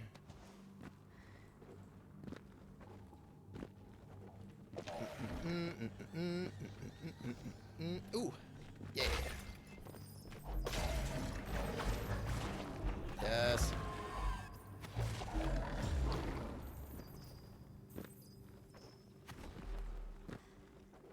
But yeah, I mean, and I feel like some people might get insulted if you're like, oh well, Star Wars is a space opera. It's not hard sci-fi. But you know, I don't think that there's anything wrong with that. Like, I think that I would probably consider something like Star Trek to be harder sci-fi for sure. But that's because they actually go for like these, you know, they go for attempting to use like actual science and scientific phenomenon and theory and stuff in the actual piece, right? Like Like there will be like episodes that are centered around like these different concepts and theories and philosophies, right? Which is really cool. But it's just like it's a different style, right? It's just a little bit of a different style. Oh my god, there's nothing up here. That sucks. Oh, wait. Haha. Because it's like in a space opera, I don't think you necessarily need to explain like everything, right? Like I'm fine with having it not be explained, or just having it be a simple explanation that doesn't like really make a huge amount of sense, or like line up to scrutiny a huge amount, like the Force, for example.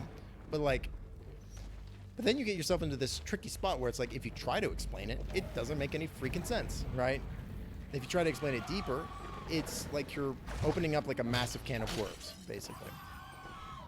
Like the only time that you, and it just, it opens yourself up to like with any magic system, you're opening if you're making concrete rules, you're writing yourself into a corner, right? Because you're making it less or you're making the options and the abilities that your character could theoretically have using this magic or supernatural phenomenon or whatever. You're boxing them in, and if you establish a rule that says, well, you can't do X, when character needs to do X, you need to come up with some other reason why they can suddenly do X when X was not allowed before, right?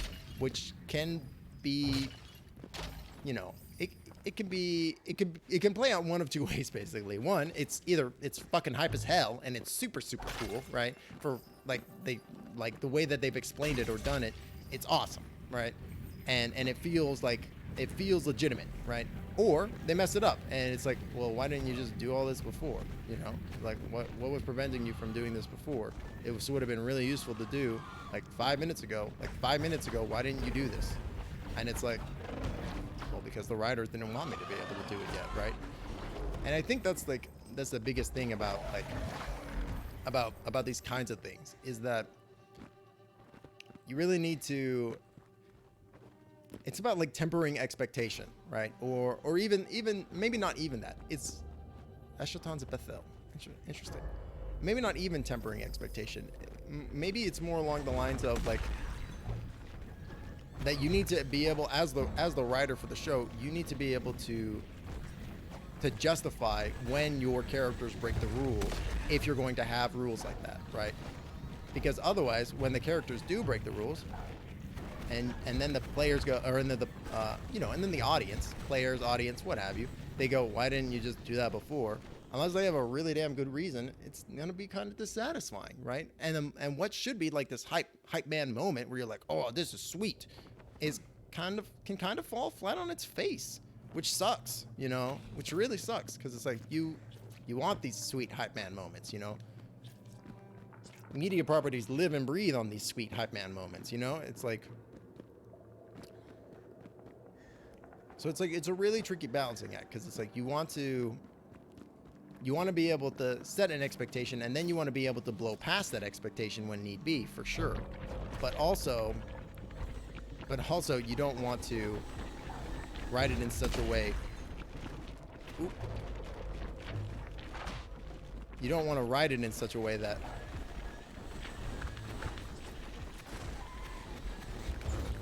holy shit. Summoned too many guys.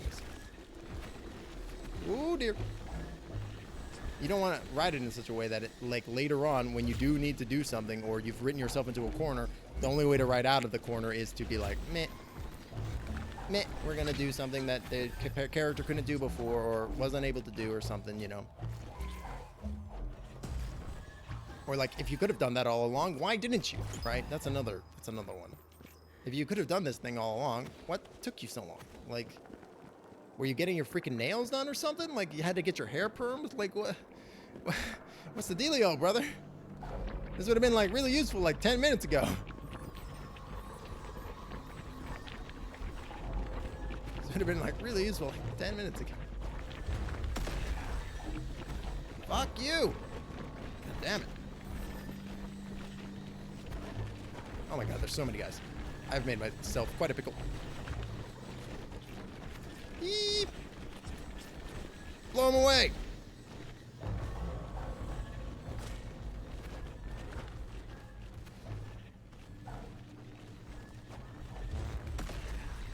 my god, this is hell. I'm in hell. I've made a hell of my own making. Glide. Bonk.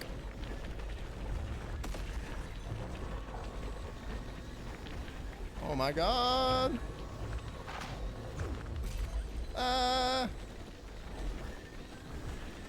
Gotta focus.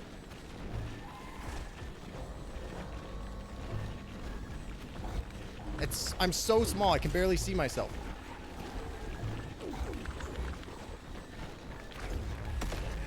Yes. No. Yes. No.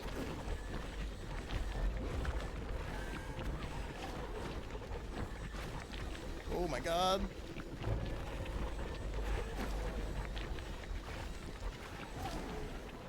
No. Oh my god. Oh, this is hard, dude. Holy crap.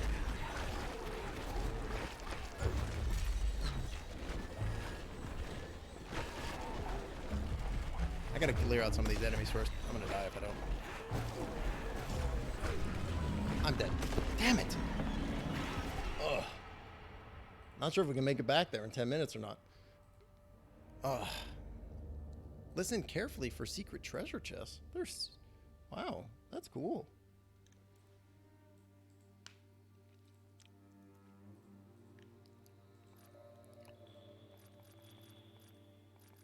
Man, by the time I'm done with this section, I'm gonna be like fully maxed out on all my stuff. Oh, I got this whole side of the tree to do though. Is there anyone that upgrades sword on this side? Sword damage? There's one right there. Oh, but then I wanted this. Just a little shy. So we'll go back into the maze.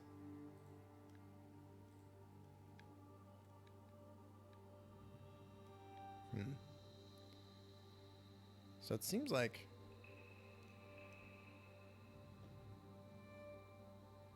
that's a way to go. Let's go take a look at that real quick. In the last 10 minutes of the stream. Let's go. Man, I really like that. Like, I actually am digging like the hit a dude, jump, and then continue your air, keep your air combo going up in the air to keep like ascending. I think that's actually super cool. It's a lot of fun. It's challenging as hell, but it's super cool. Does the name keep changing, or am I just blind? Oh wow. All that glitters is revealed. So I mean, these guys have to be like people who kickstarted the game, right? Or maybe they're the dev team? Not sure. Whoop.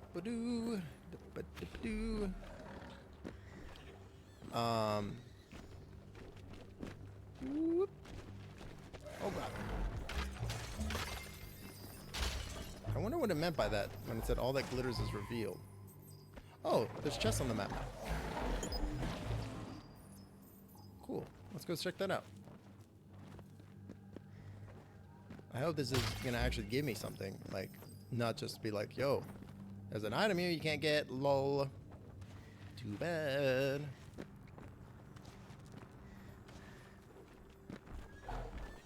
It must be in this wall up here. Ooh. That's great, dude.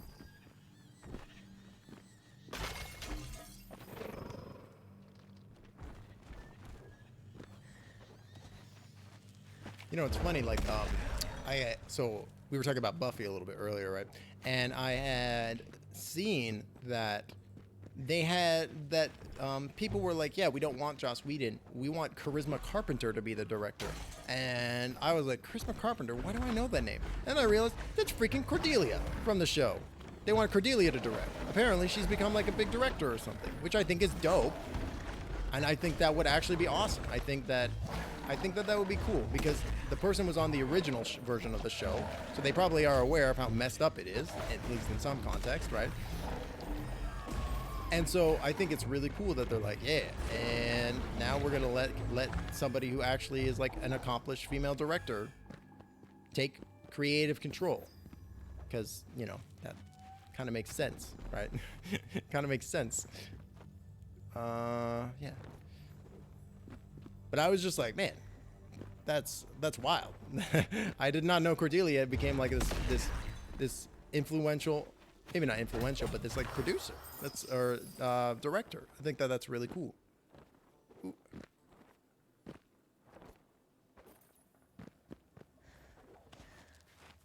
Man, how do I get out of here? Ooh. How do I get to that? And the game is so much harder without the little mini map on. I kind of like it though. It's like more challenging. Not that I need a greater challenge, obviously. Kind of getting my ass kicked.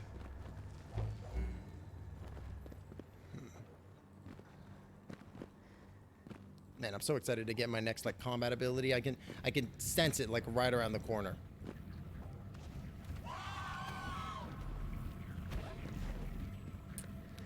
I can sense it. Ooh.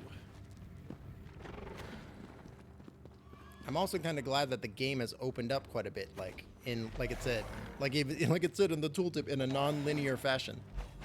Get out of here. Ooh. That's clearly up that way.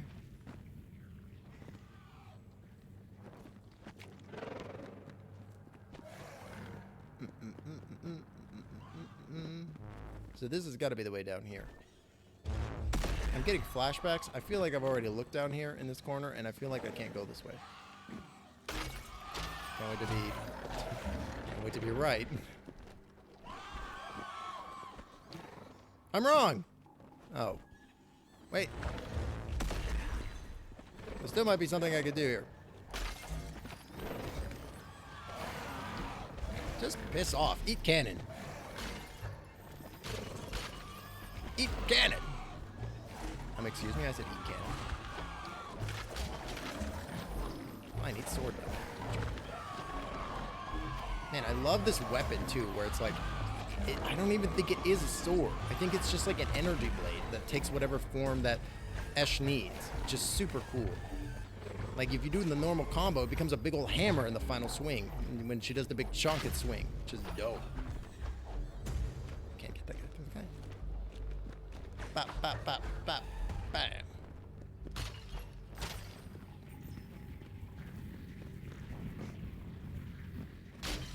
Do, do, do, do.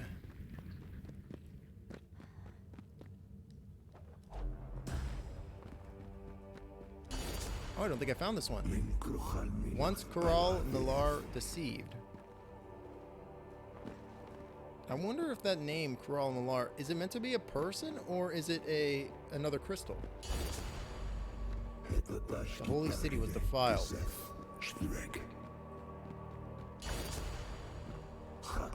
Unholy technology and non-believers. Oh man, I love the idea of unholy technology. That's so good. That's so good and creepy. Make us shiver with rage. Pop. But the Eschaton still held on.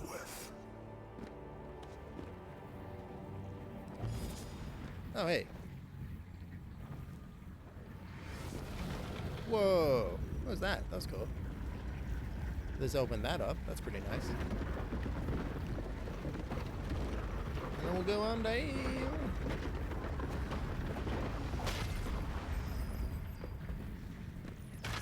Alright, alright, alright.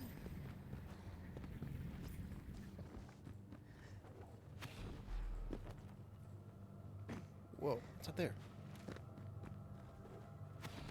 Nothing! Oh, I see a dark shard. I want that dark shard. So I almost wonder if that area that I was messing with, like where you have to do the combo attack up, I wonder if that's like a super a higher level environment or something. Probably yes.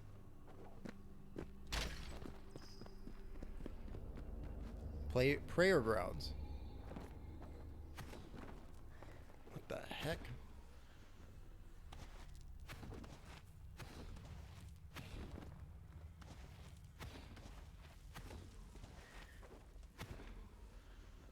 No, I can't even go this way if I wanted to. Well, then we'll go down. Holy mother of God.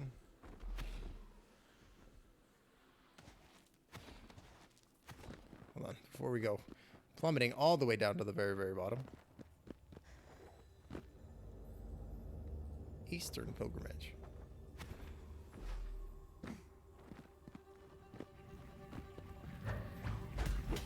Awesome.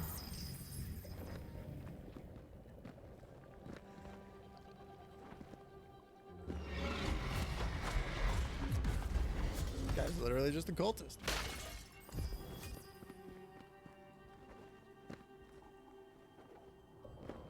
And I do it again. What the heck? Ugh. Writhing of all the tentacles. Gross. Oh, I can hurt it. The neat cannon. Oh, he made it around me. Oh, he boxed me in. Wow. Devious. Was there a bell that just went off? I swear I just heard a bell get rung. Yup, there was a bell.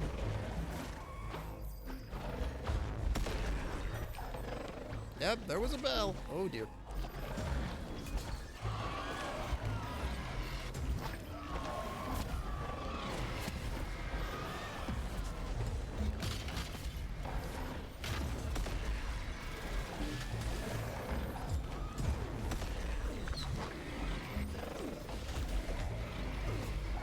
This is nasty combat.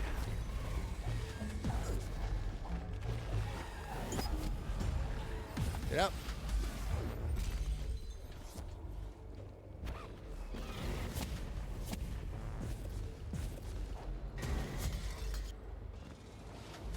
I wonder what makes those guys shadowy. Weird. Oh, hey, another crystal room. These are usually good. These usually lead to good things.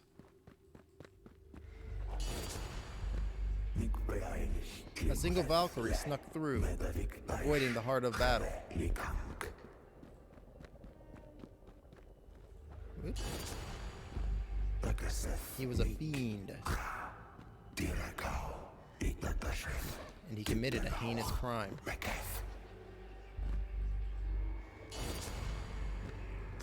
Where women and children were kept safe. Ooh. Oh, God. He painted the walls red. Holy shit. Man, sounds like a great guy. Nice dude.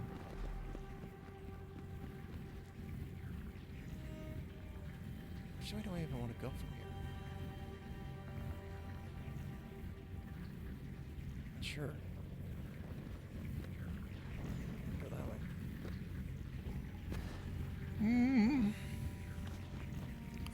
Ooh, but you know it's 3 o'clock, guys. It's been 3 hours. I'm gonna go ahead and actually end the stream here.